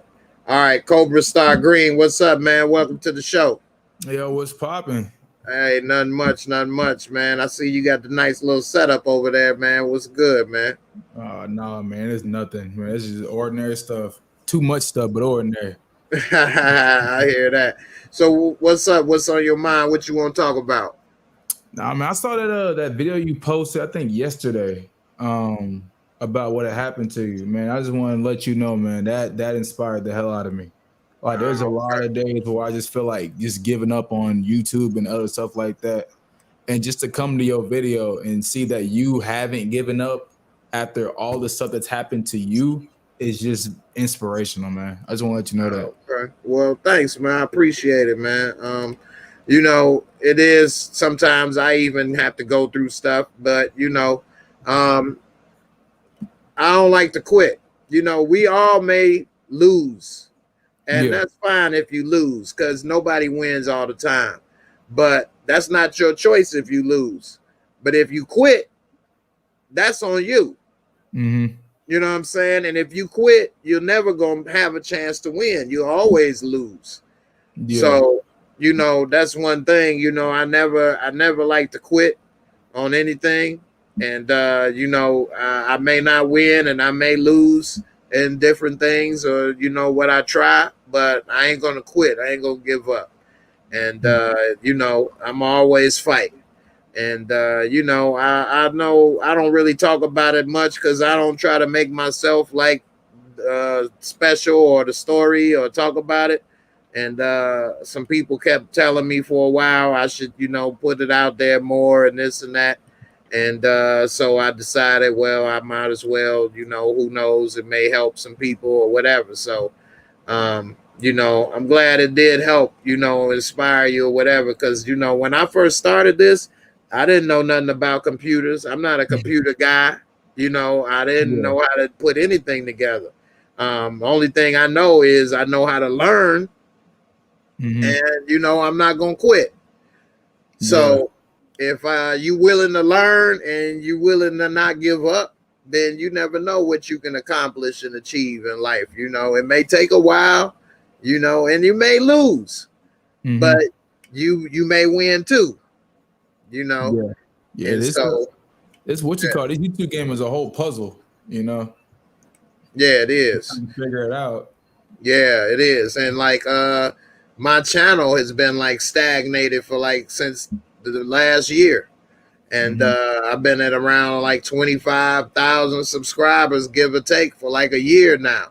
And, I try to make videos and do this and do that, and it gets frustrating.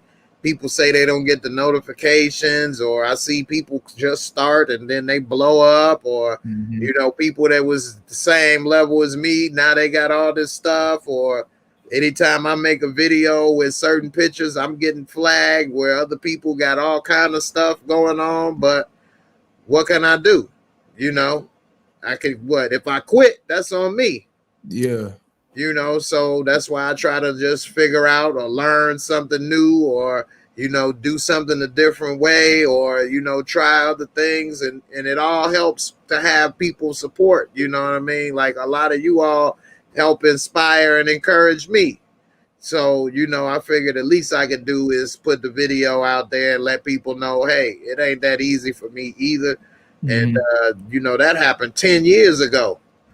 And I know some person had sent me a message like, man, I thought at the end was going to be a happy ending, like you was walking and doing this and that. No, it ain't. It ain't a movie. You know what I mean? It's a video, but it ain't no movie shit. Ain't no happy ending, at least not yet.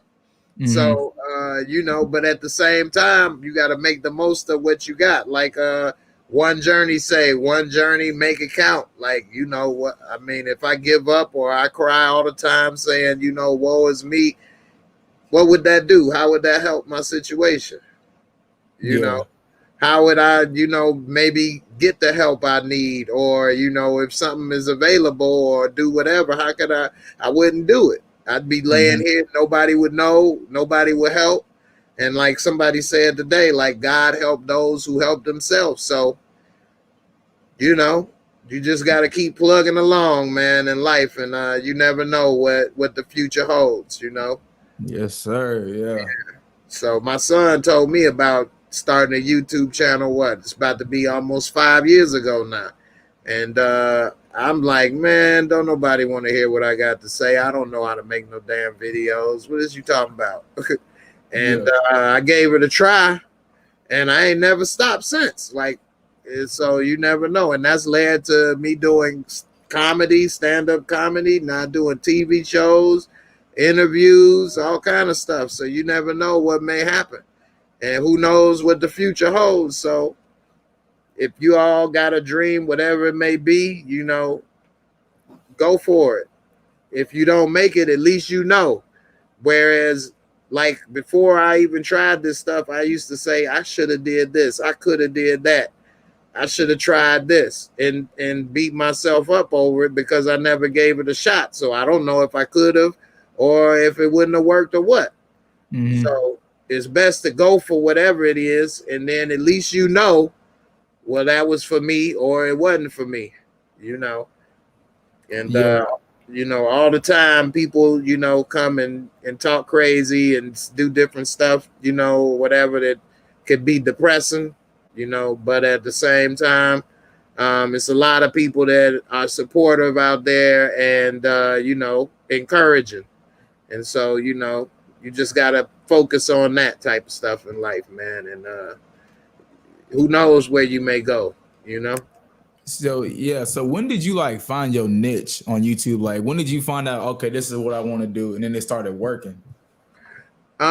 Well, I always kind of just like did this reviews because what I had to do is think about what works for me.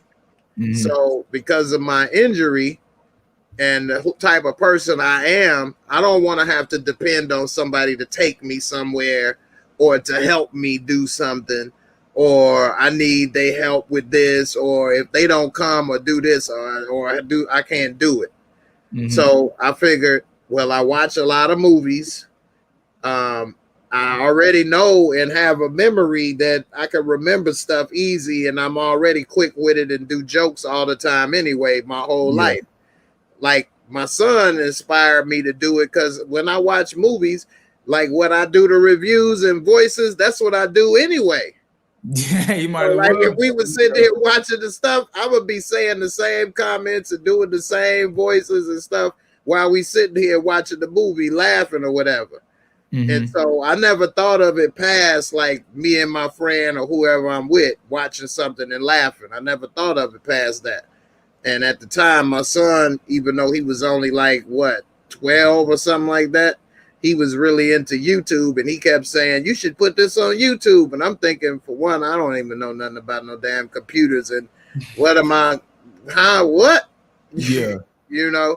But then after I thought about it more, I was like, well, I always try to be a good example to my son, and I always tell him, never be afraid to try new things. Always, be open to learning new stuff. Like my father, he thinks once you at a certain age, you a finished product.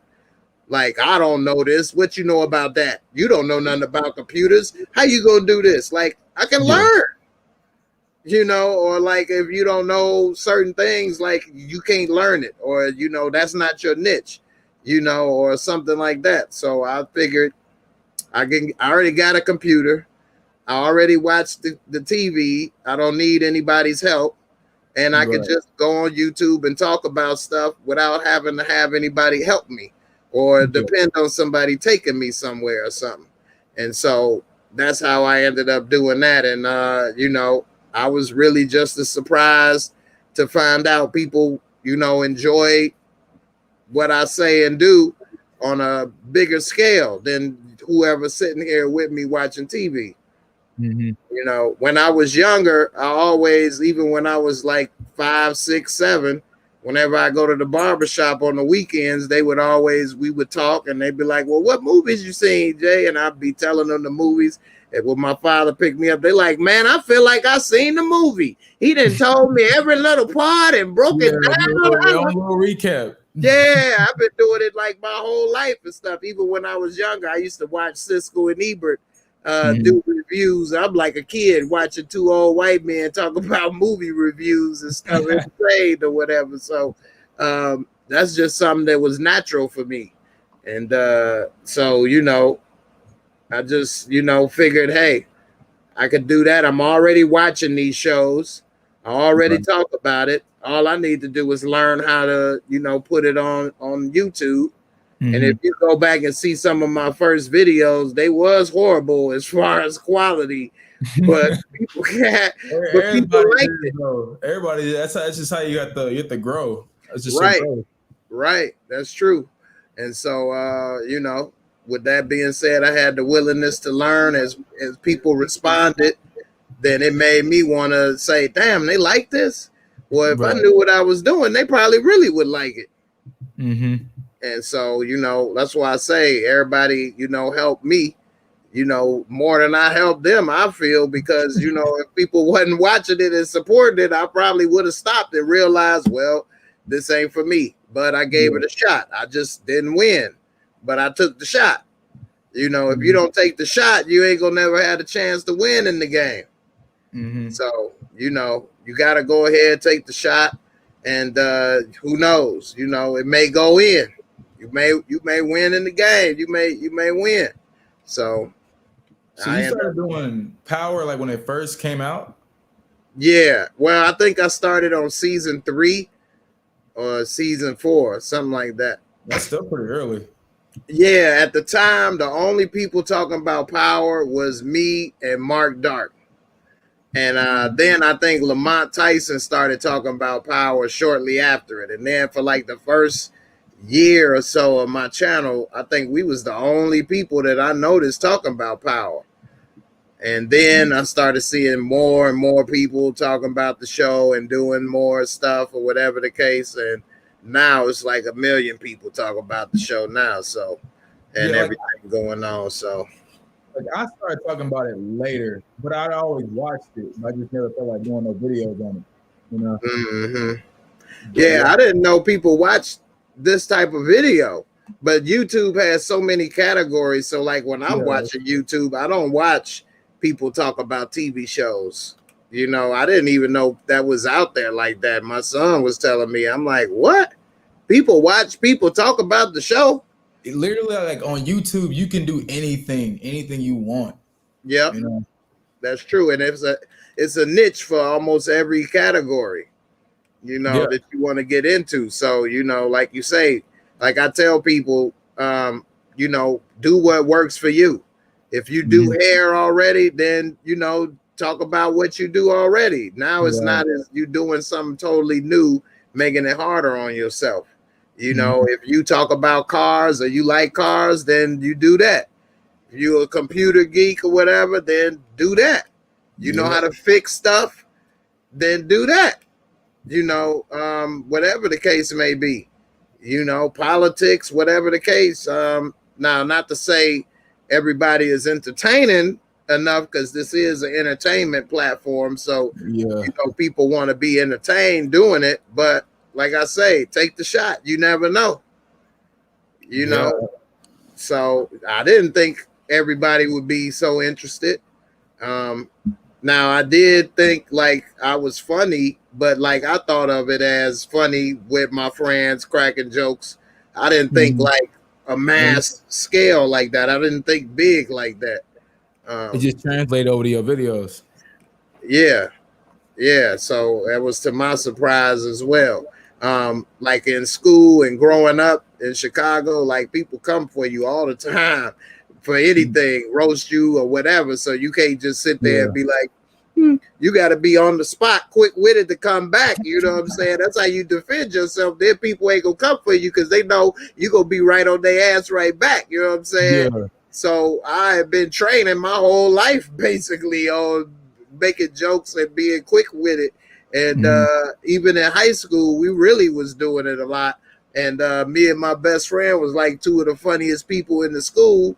And not to say we was this or that, but it just was. We didn't think about it like that either. That's just what we did. And you being you.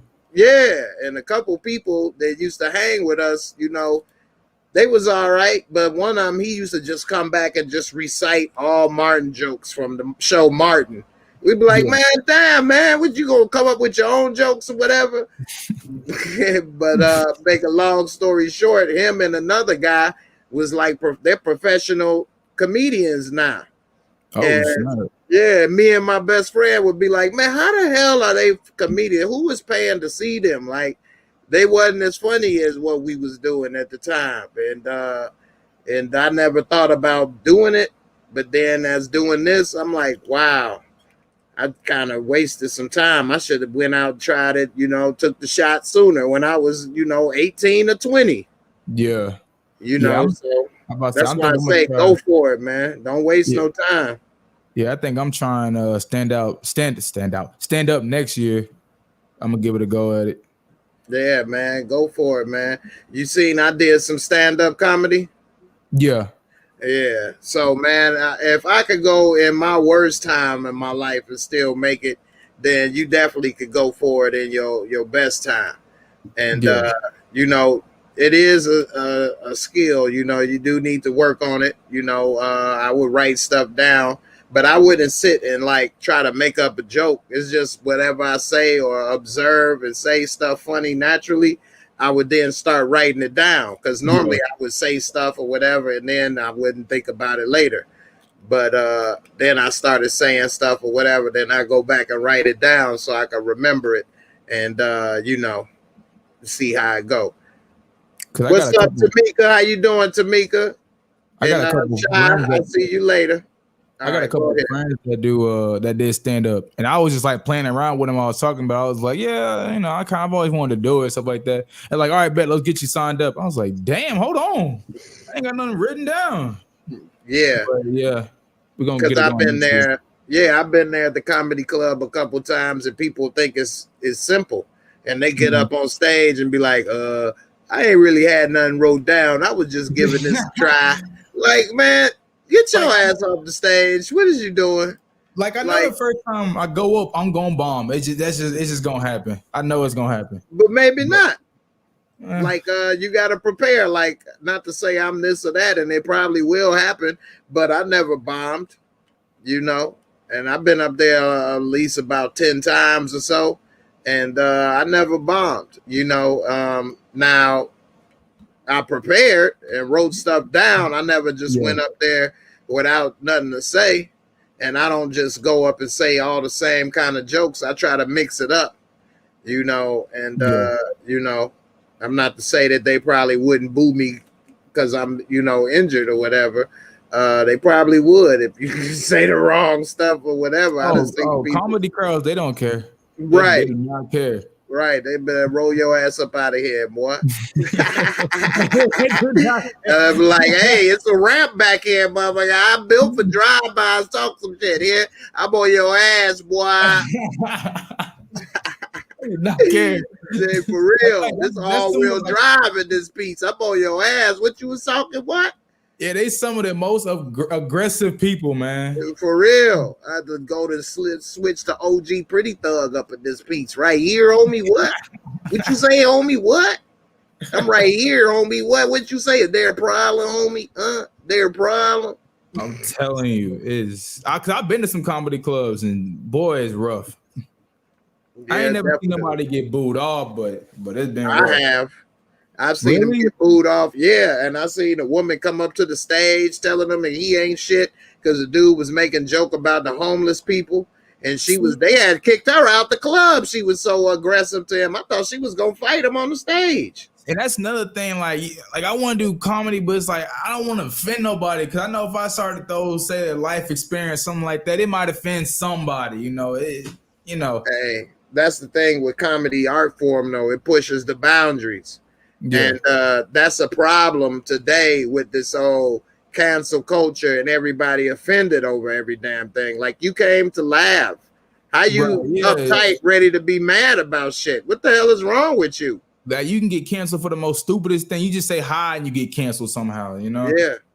Like, I've gone to Aries Spears shows and other people, and like, he'll make jokes. You know, of course, if you sit in the front row, you damn near asking to get roasted. You know what I'm saying? Right. And this one black dude was sitting in the front row with a white girl, and Aries roasted him or whatever, talk about y'all don't role play. You don't play runaway slave with the master's wife. Man, dude was heated, boy. He was heated, man. He looked like he wanted to beat his ass. That's pushing the boundary right there. Hey, but it was funny though. Like, dude, what you come on, man. You relax, bro. Yeah, at the end of the day, it's just jokes. It's just jokes, man. Yeah. We all gotta laugh at ourselves, man, and shit. I make a lot of jokes about myself and everybody else too. Like, man, what I'm supposed to do? You know what I mean? Shit is funny, man. You know, you can't just sit here. Life too short to be ready to fight or get upset over every little thing. That's the wrong way to live. Like, I was grown up that you will get humbled. You know what I mean? You can't sit up here thinking, don't make that joke about me. Don't say this. Don't say, who the hell are you? You know what I'm saying? Who the hell are you? You know what I'm saying? I don't give a damn. Holly Berry, you know, she got cheated on. You know what I'm saying? Like, who ain't got roasted in life at one time? Who ain't never had a bad hair day or, you know, anything? Like, it's okay. You know, life goes on. Don't let that destroy you. You can't wear your emotions on your sleeve in life. You know, you always gonna have a problem because you walk around with a big boulder on your back. Mm-hmm. You know, you got to let it go. It's like, you know, stress is like a bag of bricks. Stop carrying that shit. Put it down. You know what I mean? I'm the type of person that I only worry about problems that I can fix. Mhm. If it's a problem I can't do anything about, I don't even think about it. Because what can I do? Right. You know what I mean? If it was for my situation, money issue, and I needed to make a certain amount of money to get a surgery and I would be good, then I would be worrying about how to get that money. I would find a way, get it, and then I would be done. I would address the problem, you know, or whatever. It's not none of that. So what I'm supposed to do?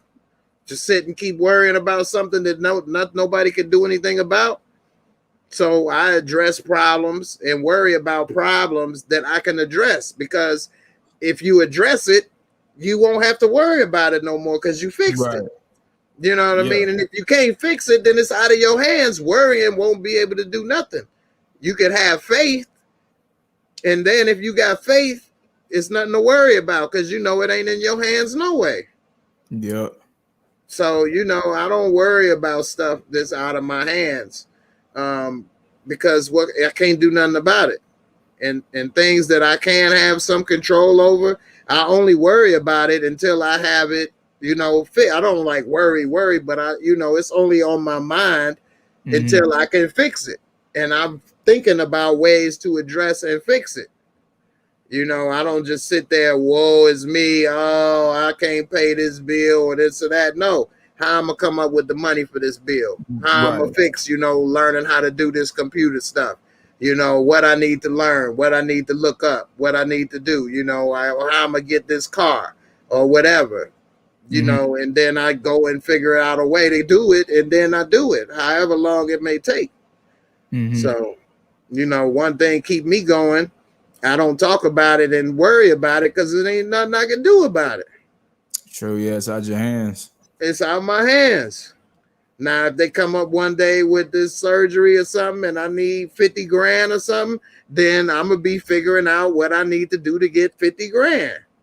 You know, and then when I get there, then I didn't accomplish the goal. I'm not worrying about it no more. Yeah. You know, but if it's nothing that you can do about it, you know, on to the next one. You know, there's other things to worry about. So, you know, he said, you can't tell that man how to react, Jay. If you want to make a joke, make sure it's funny. Hey, that's what I'm saying. No, I'm not saying I'm telling him how to react, but you can't go to a comedy club to see a comedian, sit in the front row, and when he actually does his job that you paid for, you get mad. You know what I mean? Like, that's not right. That you're not making sense. If you're a sensitive person and you don't want nobody roasting you, then don't sit in the front row. Yeah, right.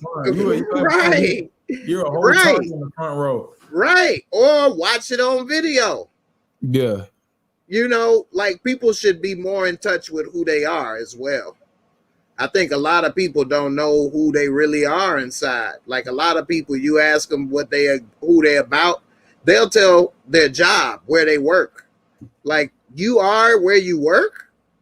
No, your job is what funds who you are. You know what I mean? Your job is how you pay for and support who you are. Yeah. You know what I mean? A lot of people don't work on who they are outside of their job. Like, who are you?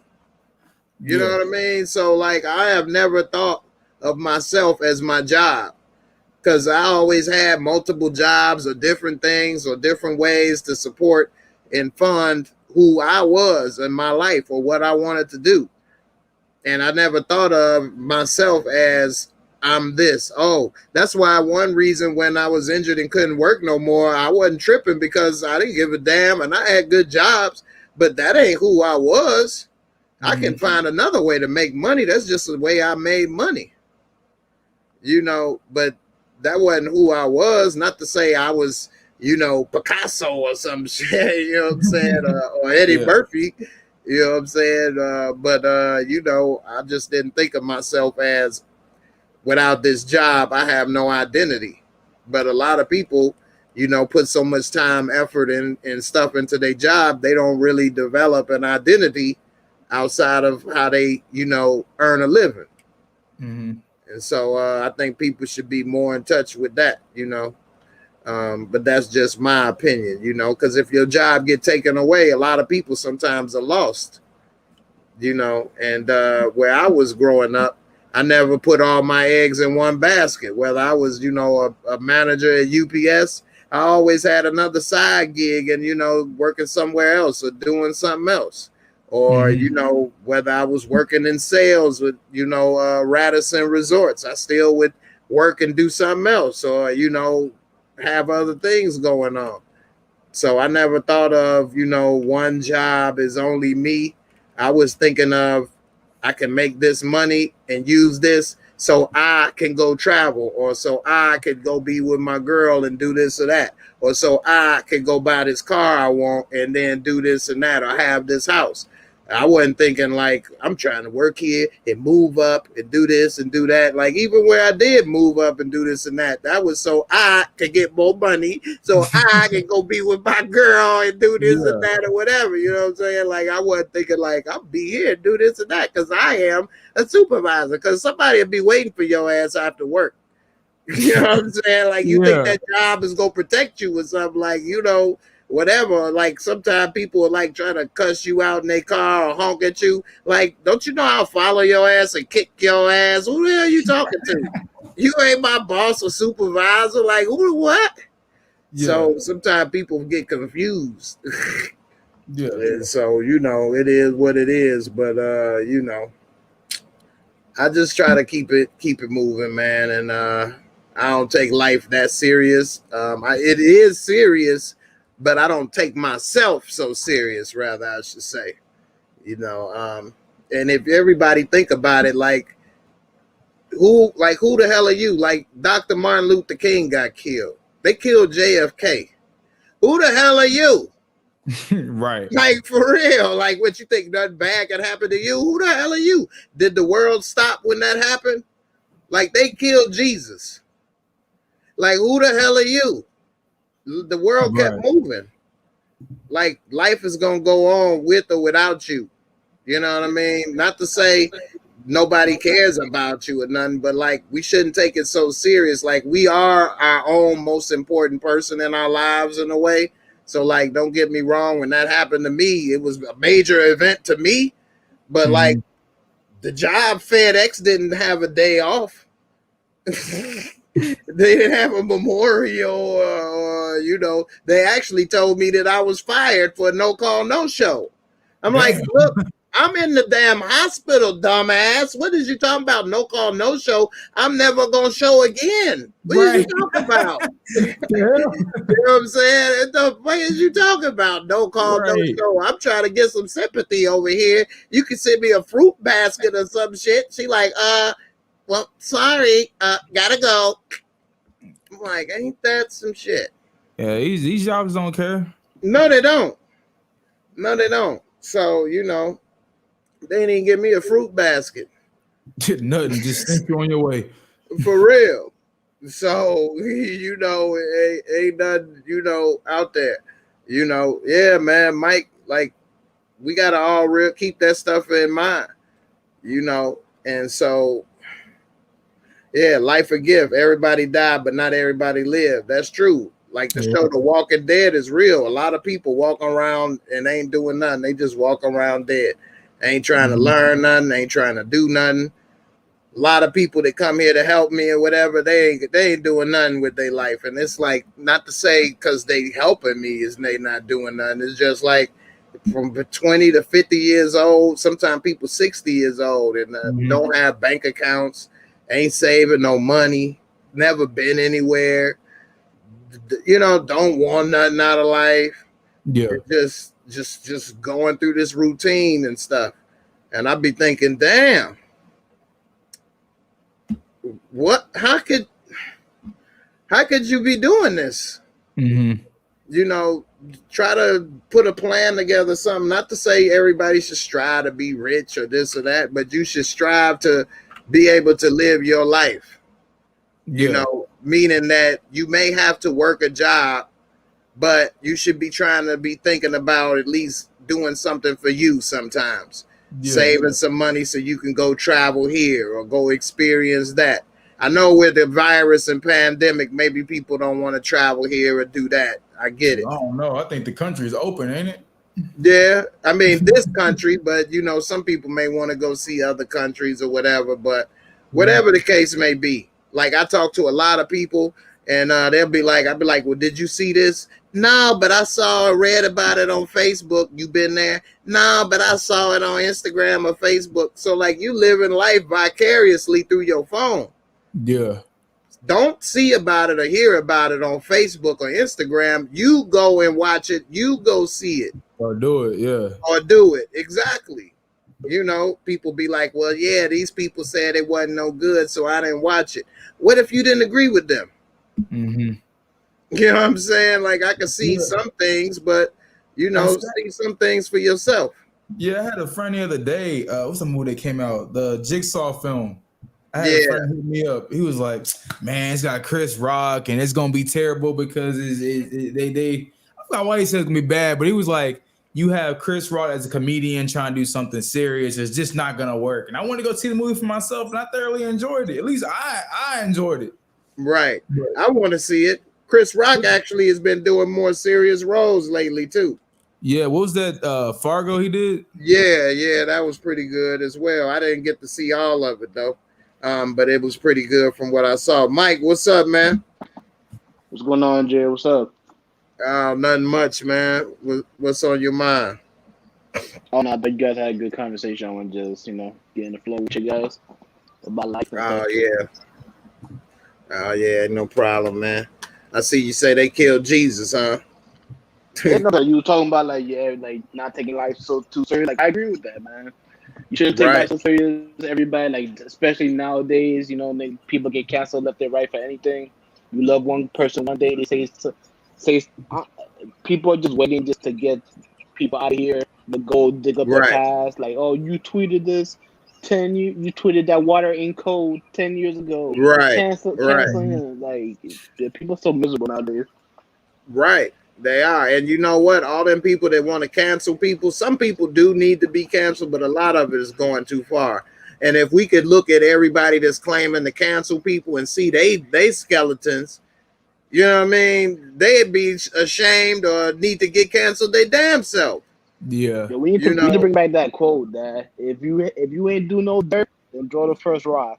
Or whatever the Bible said. Like, we need to bring that back. Exactly. For real. And a lot of people want to have people canceled or do this and that, and they hiding behind the screens or whatever the case may be and typing this and that, and don't nobody know who they are, and they saying all this stuff like, let's see what you about. Let's dig into your background. Oh, you did this too. You said that, and you got some nerve coming at them. And people make mistakes. Like, everybody grow. The things I did and said when I was 17, 18 is not who I am today. You know what I mean? And who I may be 5, 10 years from now. Like, Malcolm X was Malcolm Little before. He was a bad dude, but then he was allowed to grow and he became a great leader. Exactly. Yep. And even he was talking about any means necessary. But then after he took that Hajj to Mecca, then he changed his name and his philosophy, Exactly. So anything can happen, man. People need to give people a chance for mistake, and people need to stop assuming every damn thing. Like, you know what I mean? I was making videos about Euphoria, and people assume because I said, certain things that I was trying to do stuff on purpose. Like, man, I don't know. I didn't know nothing about that community, this or that, but instead of asking or saying stuff, people try to pile on or try to say this or that or whatever and argue, like as if I know, what was this or that. Like, people need to give people a chance to know certain things too, and learn. But if you come at people the wrong way, then sometimes they don't want to hear it. They ain't gonna want to, give them a chance to learn. Man, people would just create narratives in their head without and they'd be absolute in that narrative without even knowing the whole situation, without knowing any facts. They just talk. Like me, I don't like horoscope people. Like, I think it's horoscope, or I think it's like no, it's astrology. Where Right. people like, oh, you're an Aquarius, or you're Leo based on how you look at certain things. I don't get along so with annoying. Aquarius. Yeah, that's so like it's like the dumbest thing I ever heard, man. Like people just try to Right. I feel like people just try to guess who you are without even having conversations with you now. Right. And the Bible speak against that anyway. Because you ain't supposed to not be something I feel. Yeah. A lot of women are more into that than men though. And I see a lot of dudes doing that too. Really? Yeah, it's bad. See, in my generation, ain't no dudes know about no damn horoscope. You read no damn horoscope. Bad. Yeah, my mom read that, and I know a lot of ladies read that or whatever. And some people read it for fun or interest or whatever. Some people but believe that. Yeah, some people really do believe in it and stuff. Whitney says she Aquarius. You're a bad person. You're a bad person. Bad person. What's up, Bap? How you doing, sis? I'm good. I just came to say hi. Hey, what's up? I've been I missing hadn't been you. on I here said forever. something about where you been the other day. You Yeah, be with us. You be with Split Boy. The days that you do these lives, I work and I work overnight. Okay. I thought I saw you on Spillet Boy one time. You probably cheating did on me. one time. That's my first love. Oh Billy yeah. Boy is my first love. Yeah. He talk more about that housewife stuff than I do, though. And you know I like the housewife stuff. Right. Yeah. But while you I'm on here, loud, let me sorry. ask you this: what you think about Portia Williams with her new her fiance? I think people will do anything for this reality TV stuff, and it's kind of sad. Yeah, she trying to get that money. Yeah. You saw she got a spinoff? No, I She missed has a that 3-part spinoff now, because surprisingly. of that. No, it was supposed to be about her activism in her quote unquote personal life, and then randomly she comes out married, getting engaged to her castmate's ex-husband, well, almost ex-husband. Right. For those who don't know, Cobra and Mike, I don't know, y'all watch that stuff, Real Housewives.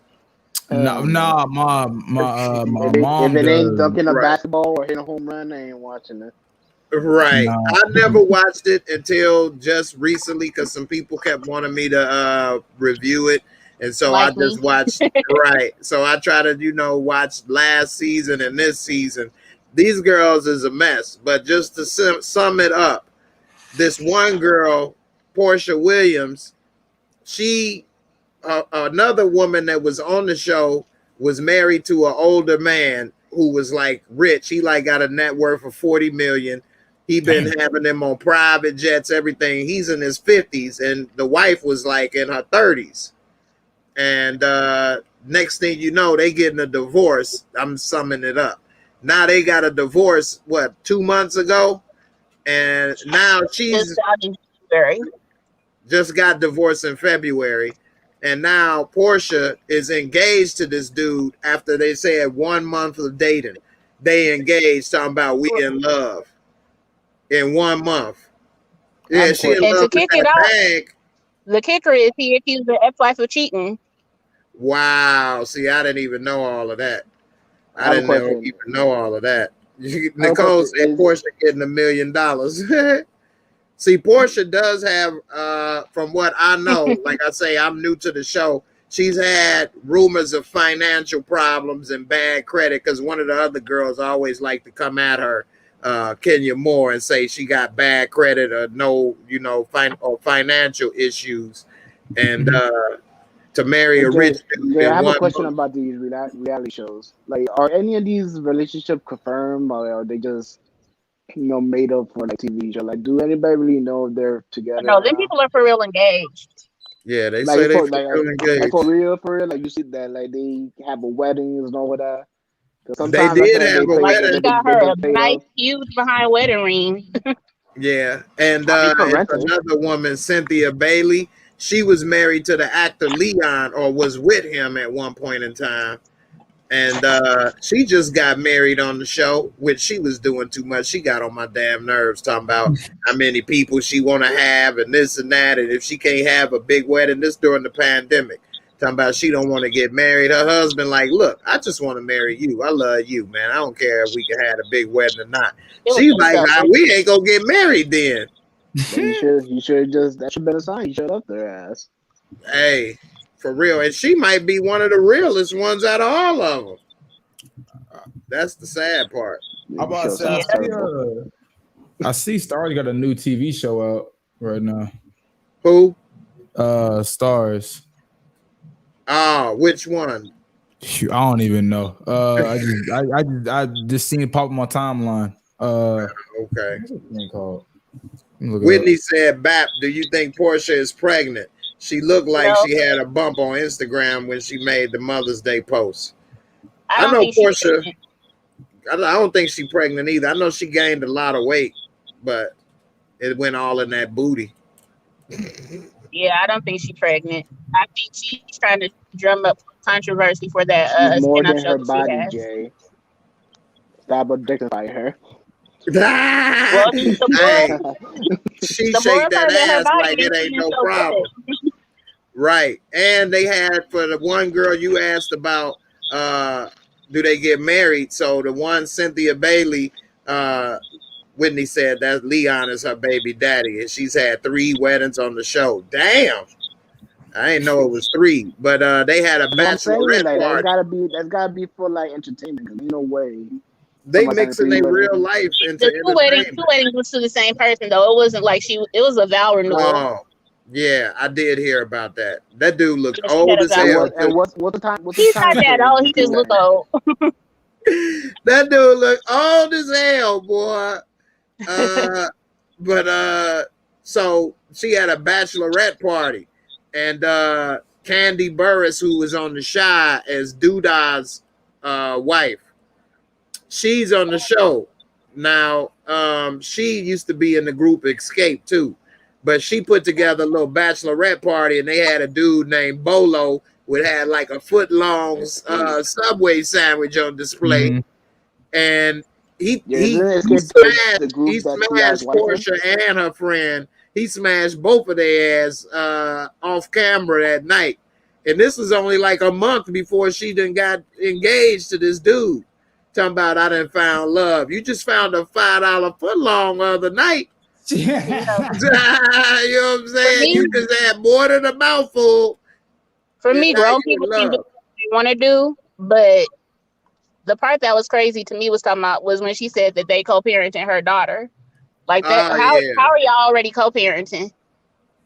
Right.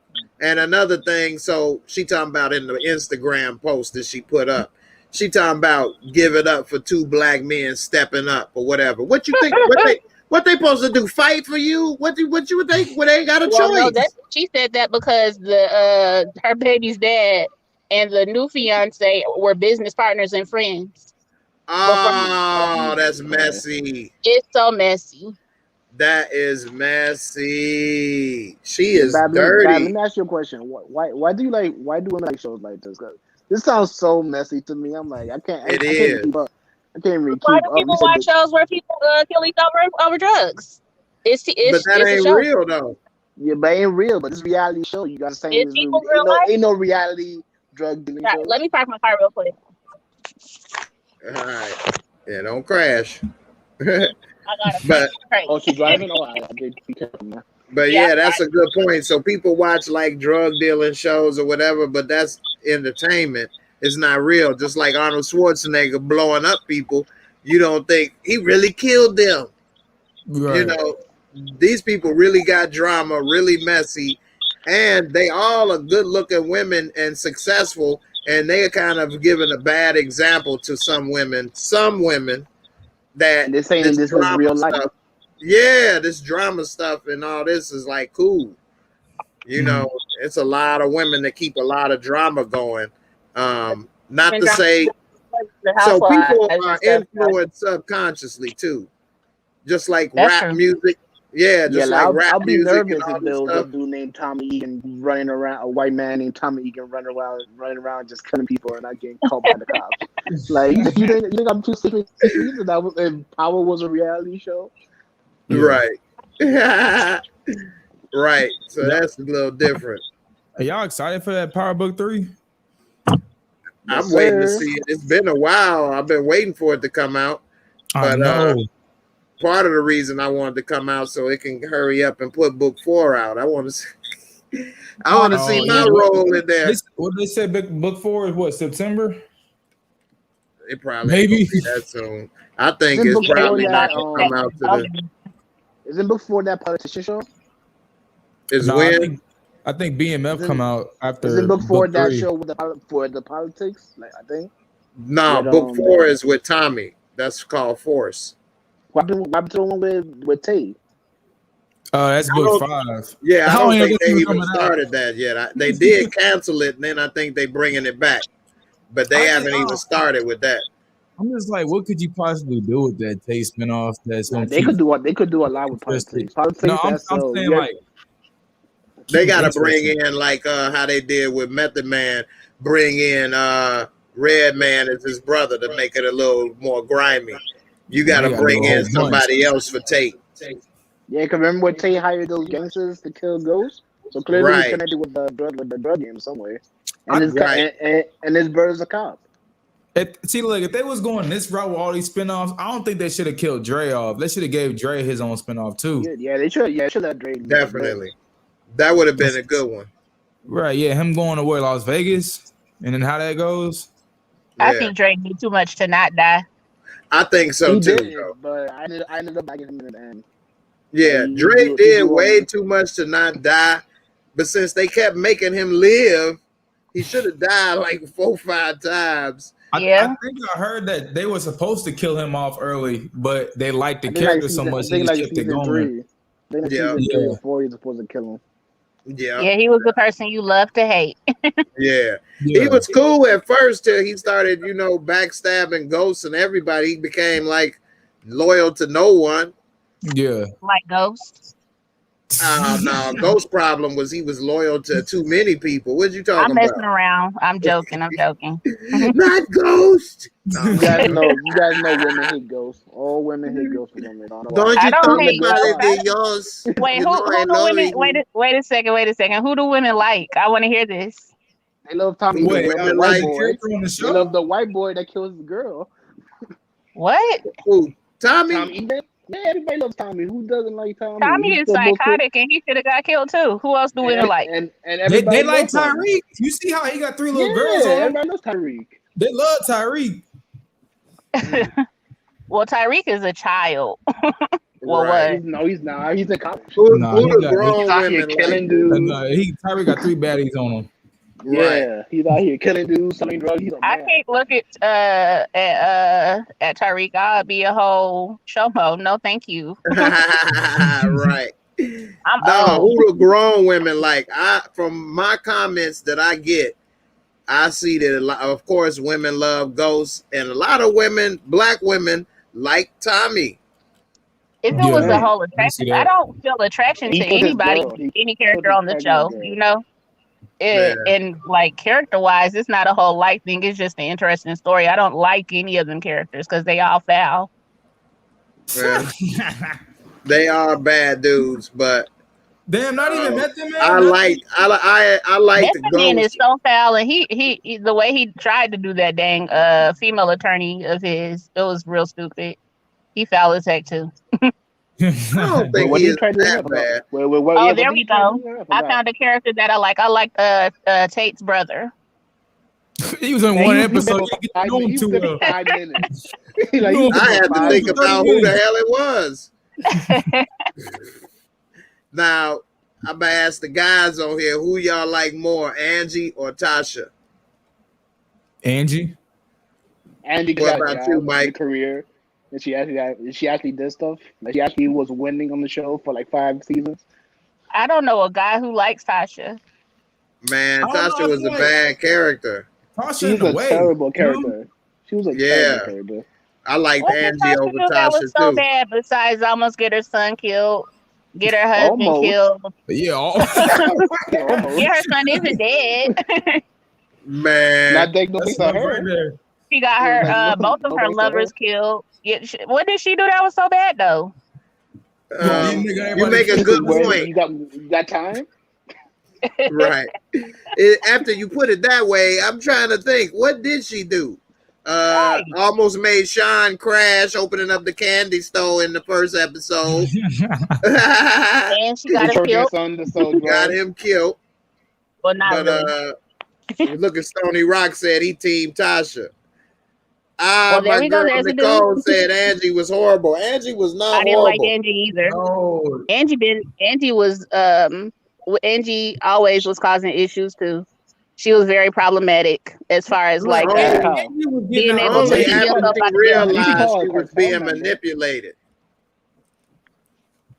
Only after when she realized she was being played. Yeah. Hey, what do you think is going to happen you with a master drug dealer? Of course he's manipulating you.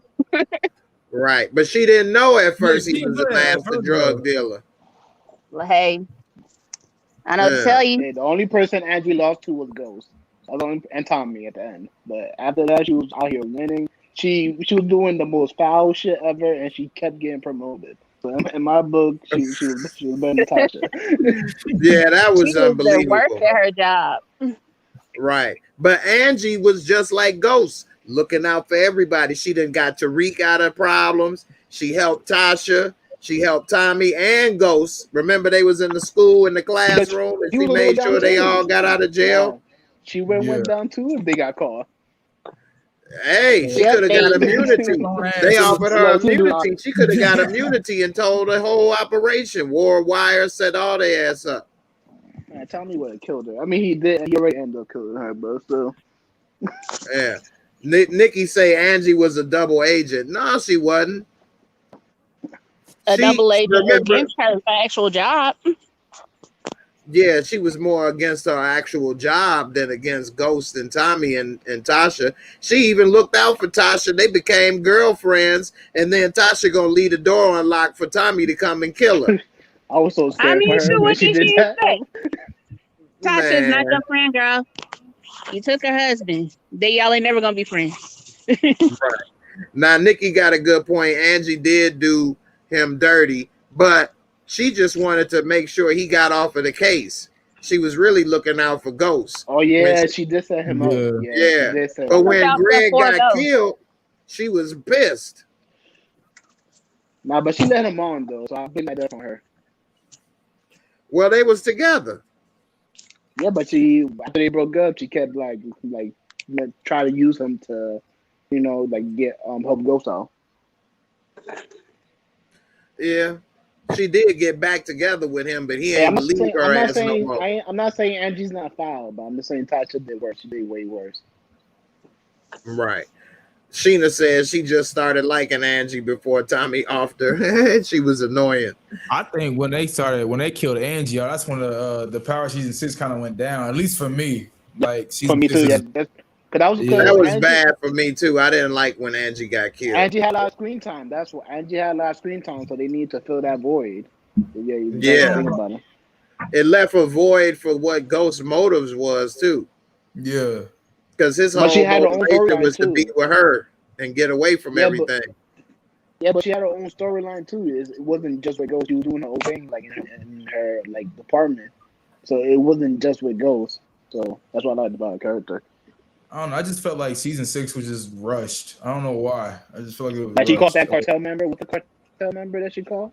The girl? Oh yeah. The cartel member, what was her name? Damn. I can't think of her name, but what about her? I remember. She called that cartel member. She had Dre on a leash. Like Dre couldn't do anything with her. Oh, you talking about? Damn! I just the cartel that got killed. She got killed by what you call it, Alicia. There you go, Whitney. Alicia Jimenez, Larry Jones. Yeah. I just saw her in a movie, Army of the Dead. That's coming out next week. Yeah, she still be doing a lot of stuff, but yeah, Angie was Angie was not bad like that. Like, I think Ghost's problem was that he cared about Tasha and Tariq, and they didn't really give a damn about him.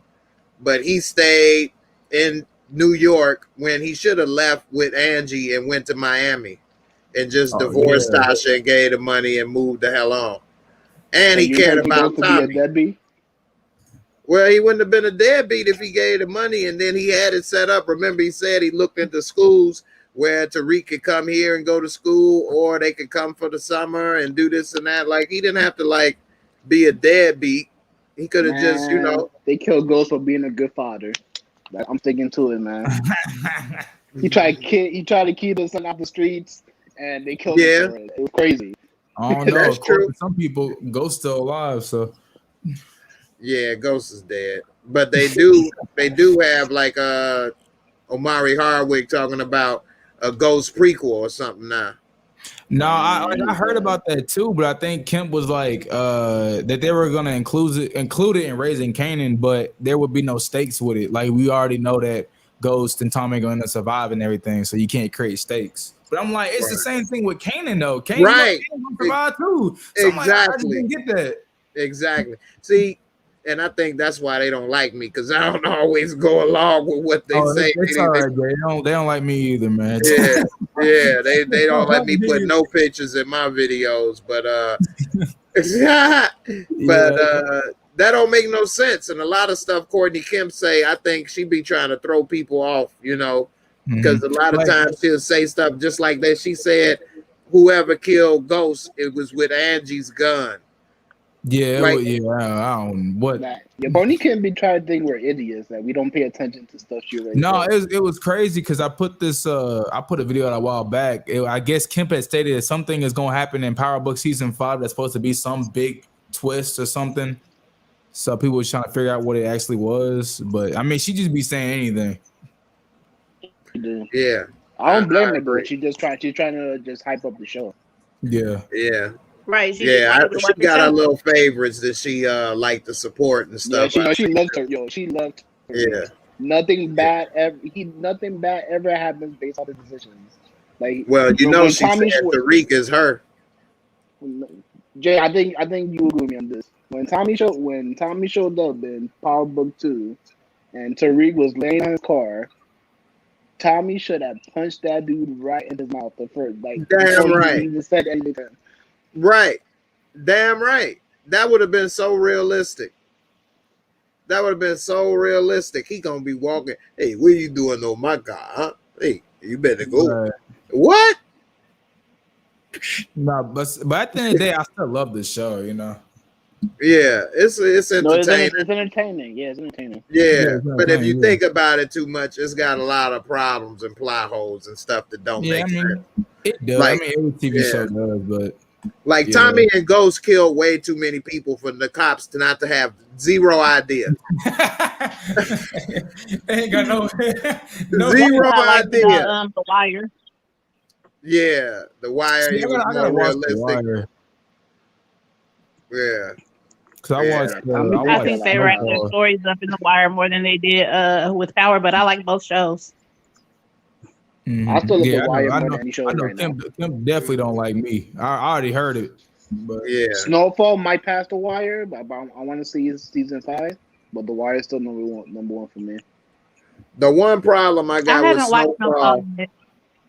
Yeah, Snowfall is good. I like Snowfall. The only problem I see with Snowfall is that it's on FX, and it's only so much they could do with, you know, violence and blood and, you know, sex scenes and stuff, because it's not on HBO. Yeah, like Stars. I mean, The Wire didn't really have all that. The Wire didn't really have like sex scenes, or they didn't like no police officers. But they got gory. In The Wire. Yeah, no, but The Wire got gory a little bit though. Yeah, but at the end of the day, it's just gonna come down to writing. Like, what? That's true. We're gonna have the best writing in it. You know, that's true, because you don't need sex scenes and all that to make a good show. But if you're doing a violent show, then it helps with the realism, but it doesn't have to be. Like Godfather of Harlem, I think could possibly be really good too. It's only in the second season, which most good shows do at least 2 good seasons or 3. Yeah, So I don't think sex scenes make a show. Like Power, No. like later on in the season, is just the sex scene just start getting awkward. Like, why is this happening? right. Yeah, like But that Ghost and Angie sex scenes was hot though. in the beginning, yes, but later on, Yeah, everybody. Like, why is this happening? Everybody that was on Power, you was eventually gonna get a sex scene eventually. Right. That's true. Whitney got a good point. The Walking Dead has a lot of gore and it's on AMC. That's true. And but it's kind of corny though. It's getting corny now. The Walking Dead was really good though for like the first like 4 or 5 seasons. I think after Rick left the show, it definitely wasn't as good. But like Negan was good up until then. It was really good. I didn't like the second season as much though. When they was looking for that girl on the barn or whatever. The second half of season 2 was great to me. The second half of season 2. Yeah, because Shane as a character to me, man, he was so entertaining. Every time he was on screen, he was like a ticking time bomb. I didn't know what was gonna happen. Another it's hard to keep a show for more than 5 or 6 seasons. Yeah, because if you got people getting killed off on the show, you losing writing material too. Yeah. Yeah, but they're going off the comic books though, don't they? And then it's hard to keep a cohesive story for multiple seasons. Right. Yeah. But Jay, Walking Dead is going off the comics, but they change a lot too. Jay, you know another gory show is what you call it, The Boys. The Boys is dope. The Boys is that show. That's one of my favorite TV shows. That's a perfect mix. Yeah. You should watch The Invincible. The Invincible is like an 8-episode Man, show. my son had me watching Invincible cartoon. Did you like it? I'm not a big cartoon person, man. I fell asleep. It's like Boondocks a little bit. But did you watch it? Yeah, I watched some of it. I couldn't watch a lot. I saw how dude was busting heads and stuff. You gotta get more into the season. I'm telling you, it's a good show, Jay. Yeah, it that's gets the same thing my son kept saying. I fell asleep on like the second, third episode. But I think you gotta give it a chance, man. The Boys is definitely one of my favorite TV shows of all time. The Boys is dope. The Boys actually could be the best. Like it's in a different genre though, because it's got superheroes. So I wouldn't put it up against like Godfather of Harlem versus The Boys. It's evil superheroes. Yeah, but it is really good writing, and it's got a little bit of sex scenes, not a lot, but it's got the gore. It's got excellent writing. Yeah, they got a couple of them in there. One of them, I ain't gonna lie, one of them very disturbing. I don't you figure out it's not what it really is. I don't want to spoil it. For what? Spoil what? Like The Boys? Like one of the Homelander, and like he's having sex with somebody. Oh yeah. Not what it really is.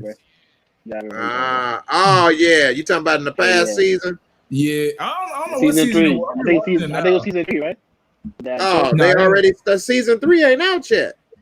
They work on season 3 now. They're filming it now. Oh, okay. I'm about to say, wait a minute, I didn't miss that. It's crazy because what's he called? The dude from Power. No, he's been both shows. That I forgot to say his name, like LAZ, like Laz. He was the he was talking about how he's Mother's Milk right now. Yeah, I like The Boys. Butcher. They call me Butcher. All right, look here. Don't be crazy how they can It's crazy how they can show 2 different perspectives. You know, like the what is it? The 7 perspective, and you also get these other guys that are on the run, but they ain't not really on the run. That's the only part. That's the only bad part. Right. That's true. Game of Thrones was gory, but those books was even worse. Yeah. Game of Thrones is almost my favorite show of all time. What messed it up in the last couple of seasons. Yo, I hate the ending. What messed it up for me is that I was a big reader of the books before I watched the TV show. And I know that series of books is never going to get finished. And so it's kind of, it's a sore point. But I love that show in books still. Yo, I hated that they just turned Daenerys into a crazy bitch at the end. Like, that shit came out of nowhere. It's not random, though. there was no build up like for the last season because everything went so fast. Yeah. She just one day she was cool. Yeah, because they was ready to wrap that like, show. Yeah, I was like, Right. what's going on? Right. They was ready to wrap that show. Like it was something that was an eventuality, given the parallels to her and her grandfather. It was something that was going to happen, but they could have written it better. The writing was on that was, oh my god. Some of the best TV shows episodes, single episodes on TV I ever seen was Game of Thrones, like Battle of the Bastards. That was dope. The Mountain. It was amazing.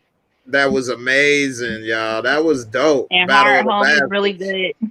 Hard Home was really good, man. Game of Thrones is raw, man. That's a dope ass show. I gave it a 10. This is one of the only shows I gave a 10 because I give it a 10 overall. You know what I mean? So like the last 73 episodes, I say they only probably messed up overall about maybe 7 episodes. Maybe it's not the best. I say until season 6. Yeah. Like Game of Thrones, man. Damn, this show was good. I like when the Mountain against the Viper, that was dope. And then he crushed his head. Yeah, that was Oberyn was too cocky. Too cocky, boy. He should have finished him. I want you to say her name. She was my sister. Okay. But then he kind of got his too because he's sitting there walking around a zombie just killing people. Right. The Mountain was no joke. And then him and his brother had the battle. The last season really wasn't that bad. No, Jay. That shit was bad. It was too fast. They wrapped it too fast. Everybody said last season was terrible. Yeah, the Red Wedding was I don't dope, agree that it was terrible. I think it was disappointing for people, and I think that's why they say it's so bad. I think it's also so recent. Let me look at season 8. What episode was that? The Long Night when they had the battle at the up north with the White Walkers. That was dope. The Long Night. You couldn't see anything for half the episode. You had to have a clearer TV. Nah, I had a clearer TV. Trust me. it was hard to make out what was going on. So Winterfell and the Night of the Seven Kingdoms wasn't all that. That was too damn long with just politics talking to me. It could have been one episode of this instead of this two stuff. No, that was a little boring. I gotta hop off of here, but I did want to say the people who thought that Jon should have taken the throne, I think they didn't pay attention to Jon's character throughout that whole series. He was never gonna be anybody's king. Dude didn't want to be a leader.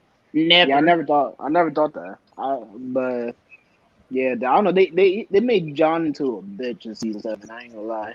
Jon didn't do anything in season 7. That's true. Well, shoot, he found out he was in love with his auntie. That's I think he should have stayed with her. Yeah, me too. That messed him up. Been like, forget it. Like, whatever. I'm about to hit this. We gonna stay together. I didn't know. No, you wouldn't stay with your auntie. If I never knew her and we lived back in those days, and he probably thought he could. And we'll be the king and queen of the world.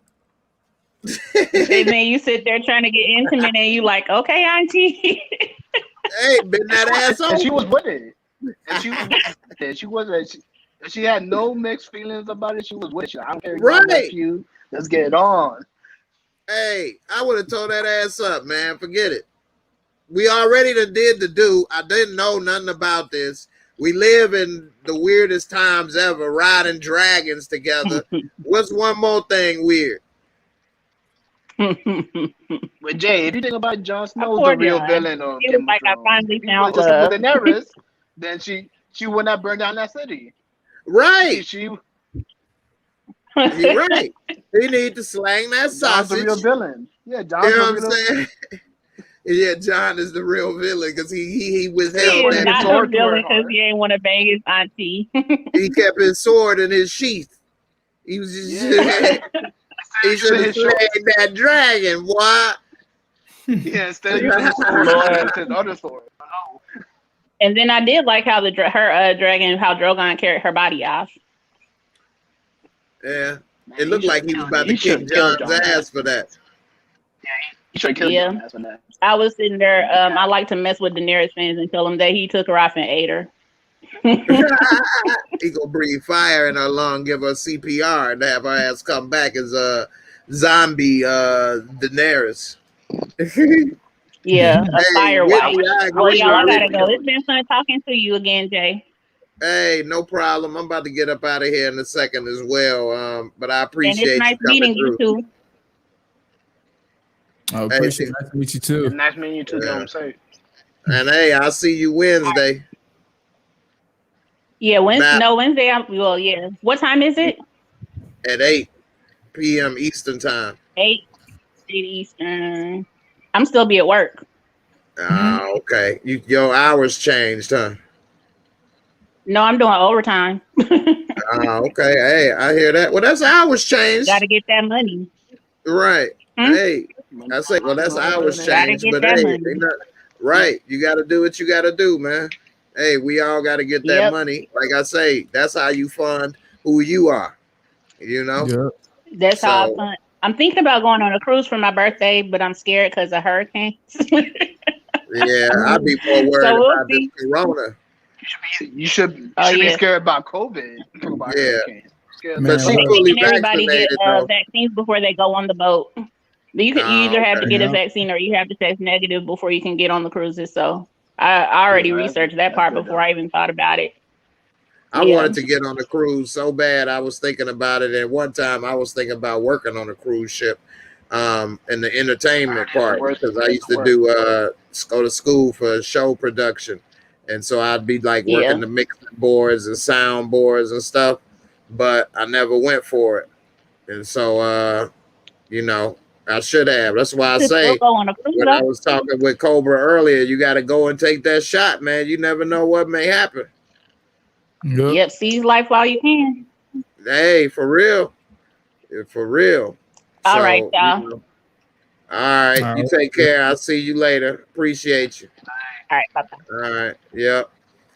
Yeah, I wish I'd have went on a cruise with my girlfriend or somebody, or at least even me by myself or something. You never know. Meet somebody, do something, travel the world. That's dope. Whitney says she loved cruising, multiple destinations, one mode of transportation. Like my dad, I'm trying to meet somebody. What's up? Yeah, you don't want to take sand to the cruise. You don't want to cruise with sand in your pocket. But you might meet somebody and fall in love, and they live in the whole nother part of the country or something. You'd be like, damn, how we gonna make this happen? You can mess around and travel. That's true. Yeah. It's rare to find that one person. So if you find them, you got to make it work. So like somebody commented about my girlfriend or whatever in my video, shoot, I knew her when we was in high school. I should have made a move or did something then, but you know, I'm thinking, you know, who knows, maybe not, this, that, and the other, have all these other thoughts. And then the next thing you know, when you finally do think about it, time has passed, other things happen, and you know, you miss that opportunity. So you never know. Now, who knows? Maybe we would have and it wouldn't have worked out, or maybe it wouldn't. You never know. So, you know, I wasn't in the right frame of mind, though. I was trying to be a player. player from the Himalaya. You know what I'm saying? Jerome in the house. Nah, I'm just playing, man.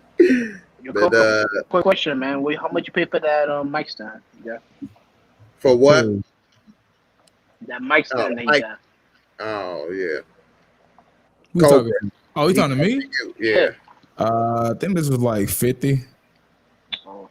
And the mic too. How much was the mic? The mic was 50, but then you gotta buy a board with it too, so it can connect. So the board was like, I actually have two boards. One board's 100, and the other one I got is 200, I believe. Mm-hmm. Yeah, because I'm looking for some mic right now to connect to my laptop. You hear me really well? Yeah, I hear you. You sound great. So, you might want to get one of these right here. It's got everything. I would say, bro. Yeah, if you like, I got one of them too. I would say, I would say go with the Yetis. Yeah, don't this really. right here for 150, you got everything you need. It come with the stand. It's professional quality. You got everything. Blue Yeti. If you go right here into my description box of my video, I actually got the link of all the equipment I use. So if you looking to find equipment, I already got it in my videos on any like video. If I travel and do videos, I use my Yeti. Yeah, because I already created my channel last week. I already got like my name, my art style. I'm gonna start making videos, but I need the right mic set up and all that. Yeah, man. That's all you got to do is get started. You can check that out. I got a list of that for people that is interested, and I'll actually show you where it is too. If you let me show. So anybody in this chat want to follow? I'm gonna probably tell y'all about it sometime soon. But I'm gonna do like sports, anime, so get into that type of stuff. Holla at your boy. All right, no problem. Just let me know. And you gotta. It's gonna be a grind. That's all. What's up, everybody? This is that's true. I know true. that, but you gotta get the ball rolling. Yep. Yeah. Gotta get the ball rolling, man. You never know how it end up. So, I'll show you right quick where I was talking about. So if you go to any of my videos, so like this video right here, this is like the Godfather of Harlem video.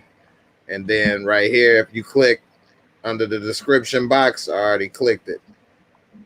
So right here is the description box. If you click under here, you can see. And also these tools right here help you grow your channel.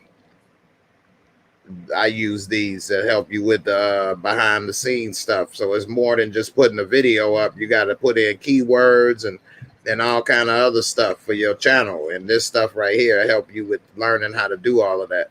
I'll be using marketing, right? I be using what's this place called? Rapid tags. Oh yeah. You put in some random. You put in a title and just a bunch of tags pop up for it. Yeah, that's pretty much what this do. Vid that shows you like the most. What that shows you like the most search like phrases like on YouTube and stuff like that. Yeah, like when people are searching up, they'll pop up. Yeah, this got a lot of. This is what most people that I know that do with YouTube use these. Yeah, I never heard of rapid tags before, but to each his own. But I'm a gamer too, so I'll probably use the live stream stuff to feature. And there I put equipment I use right here, and so that's the mic and phone and all that type of stuff right here. Webcam. What type of webcam you be using? This is a 4K webcam. Logitech? Nah, This is actually I only paid like $40 for this. That's not bad. Yeah, that Logitech be like 100 and something. Cause I got like 3 Logitech webcams here that I don't even use them anymore. Well, I sometimes use them when I travel. See, this right here, the one that I use is so small. It ain't no way for me to show you actually. Cobra, how long have you been making videos for? Oh, me? No, Cobra, how long have you been making videos for? I've had my channel up for like 8 years, but I only started taking it serious maybe like a year and a half ago. And what's something that you wish you knew when you started making videos? That you wish you knew when you first, like that now that you wish you knew beginning? Maybe like consistency, like just you always gotta post some. Like I don't even care what it is, you gotta be consistent with it. Cause like once you start to like post one video one day, I used to post a video like a week or like a video every 2 weeks. And the way that how the algorithm works, it's like if you do that, your video is not gonna pop up on anybody's feed because of it, because you're not consistent. So I wish I had known that when I first started. Yeah, you definitely gotta be consistent. Plus, people they like to know and when to tune in, and you know what I mean. They get it's like a schedule. Yeah. Just like, you know, every Sunday, Godfather Harlem coming on, so you know when to tune in, what time. So, like, even though I post other uploads and stuff, like people more and more starting to know Fridays at 8, I'm gonna be on. Sundays at 10, and you know, my members I be on Wednesdays at 8. And even with that, people that even come, like Bap been coming for a long time, and she even was like, what time again? So you know what I'm saying? It's hard to, you know, get people, you know, used to the timing and stuff. But and then you got to keep in mind that you broadcasting across the world. Yeah. So not only the US, so it's people watching, you know, at all times, different times, just like Jack D was saying good morning. He over in the UK was watching. You know, and then like I got some people in Chicago, California, you know, and all in between watching, let alone like when you get into it, you can get the information on YouTube. It'll show. Like I got a lot of people outside of the US and the UK, like Jamaica. Shout out to Jamaica. A lot of people from Jamaica watch my videos. Wow, And wow. like Trinidad and Tobago. I got a lot of people from there watching my videos. So, you know, a lot of people from all over watching stuff, man. So just keep that in mind. What's up? Yeah. Always Yeah, I'm about to get up out of here, but I appreciate y'all for coming through, man. It was good talking to you. A lot of good questions and talking about the shows and stuff, man. And you know, Cobra, I appreciate you coming through. I appreciate you. Yeah, no problem. And Mike, of course, you know, I appreciate you, man. And good luck on your new endeavors you're trying to do. You know, just stick with it. And like I say, man, we may not always win, but at the same time, you'll never know if you don't go for it. You know, so yeah, appreciate it, man. I'm gonna definitely, no problem, man. Go for it. I'm gonna use those tools. That's a lot of information you got there. Yeah, I'm actually putting together something with Fame Pick where for different services I'm gonna be able to offer, and I'm gonna do like coaching and talking to people and other stuff. And it's got like a little menu and things where I can put it together, make it real simple. And so if people want to, you know, ask me this or that or help with anything, then I'll be able to do it, and it'll be simple. People can contact me and do whatever, and you know, whether it's reviews or whatever. And I got a lot of shoe reviews, man. I got the dope sneaker collection now. I always been a sneakerhead, but now my sneakers is always dope because my feet don't touch the ground. So all my shit is crispy. I don't give a damn if I didn't wore them. No creases, no, they don't know dirty, nothing. And I got like, I don't know how many pair of Jordans. I got the Nike Adapts where I put my foot in and it automatically lace up like Back to the Future. Yeah. All kind of shoes. So I don't know if y'all sneakerheads are not like me, but that's one thing. I saw your latest video. I think you had the threes. Or was it the fours? The fours, yeah. I won that raffle for them blue fours, them velvet. Well, I call them velvet, but that suede fours. Yeah. So I got a bunch of them together. I just ain't released them. I got a couple more things to do, and I'm gonna be releasing a lot more videos about that this week because I'm gonna start doing more product reviews and stuff and expand that way. Maybe start working with Nike. Hopefully, like I say, if I don't take that shot, who knows if I'm gonna win? You know what I'm saying? You miss 100% of the shots you don't take. Hey, as many times they pass me the ball, baby, I'm like Kobe. I ain't see the shot that I don't like. Okay. I grew up in the Jordan era. All right. So I'm going to take 20, 30 shots a game.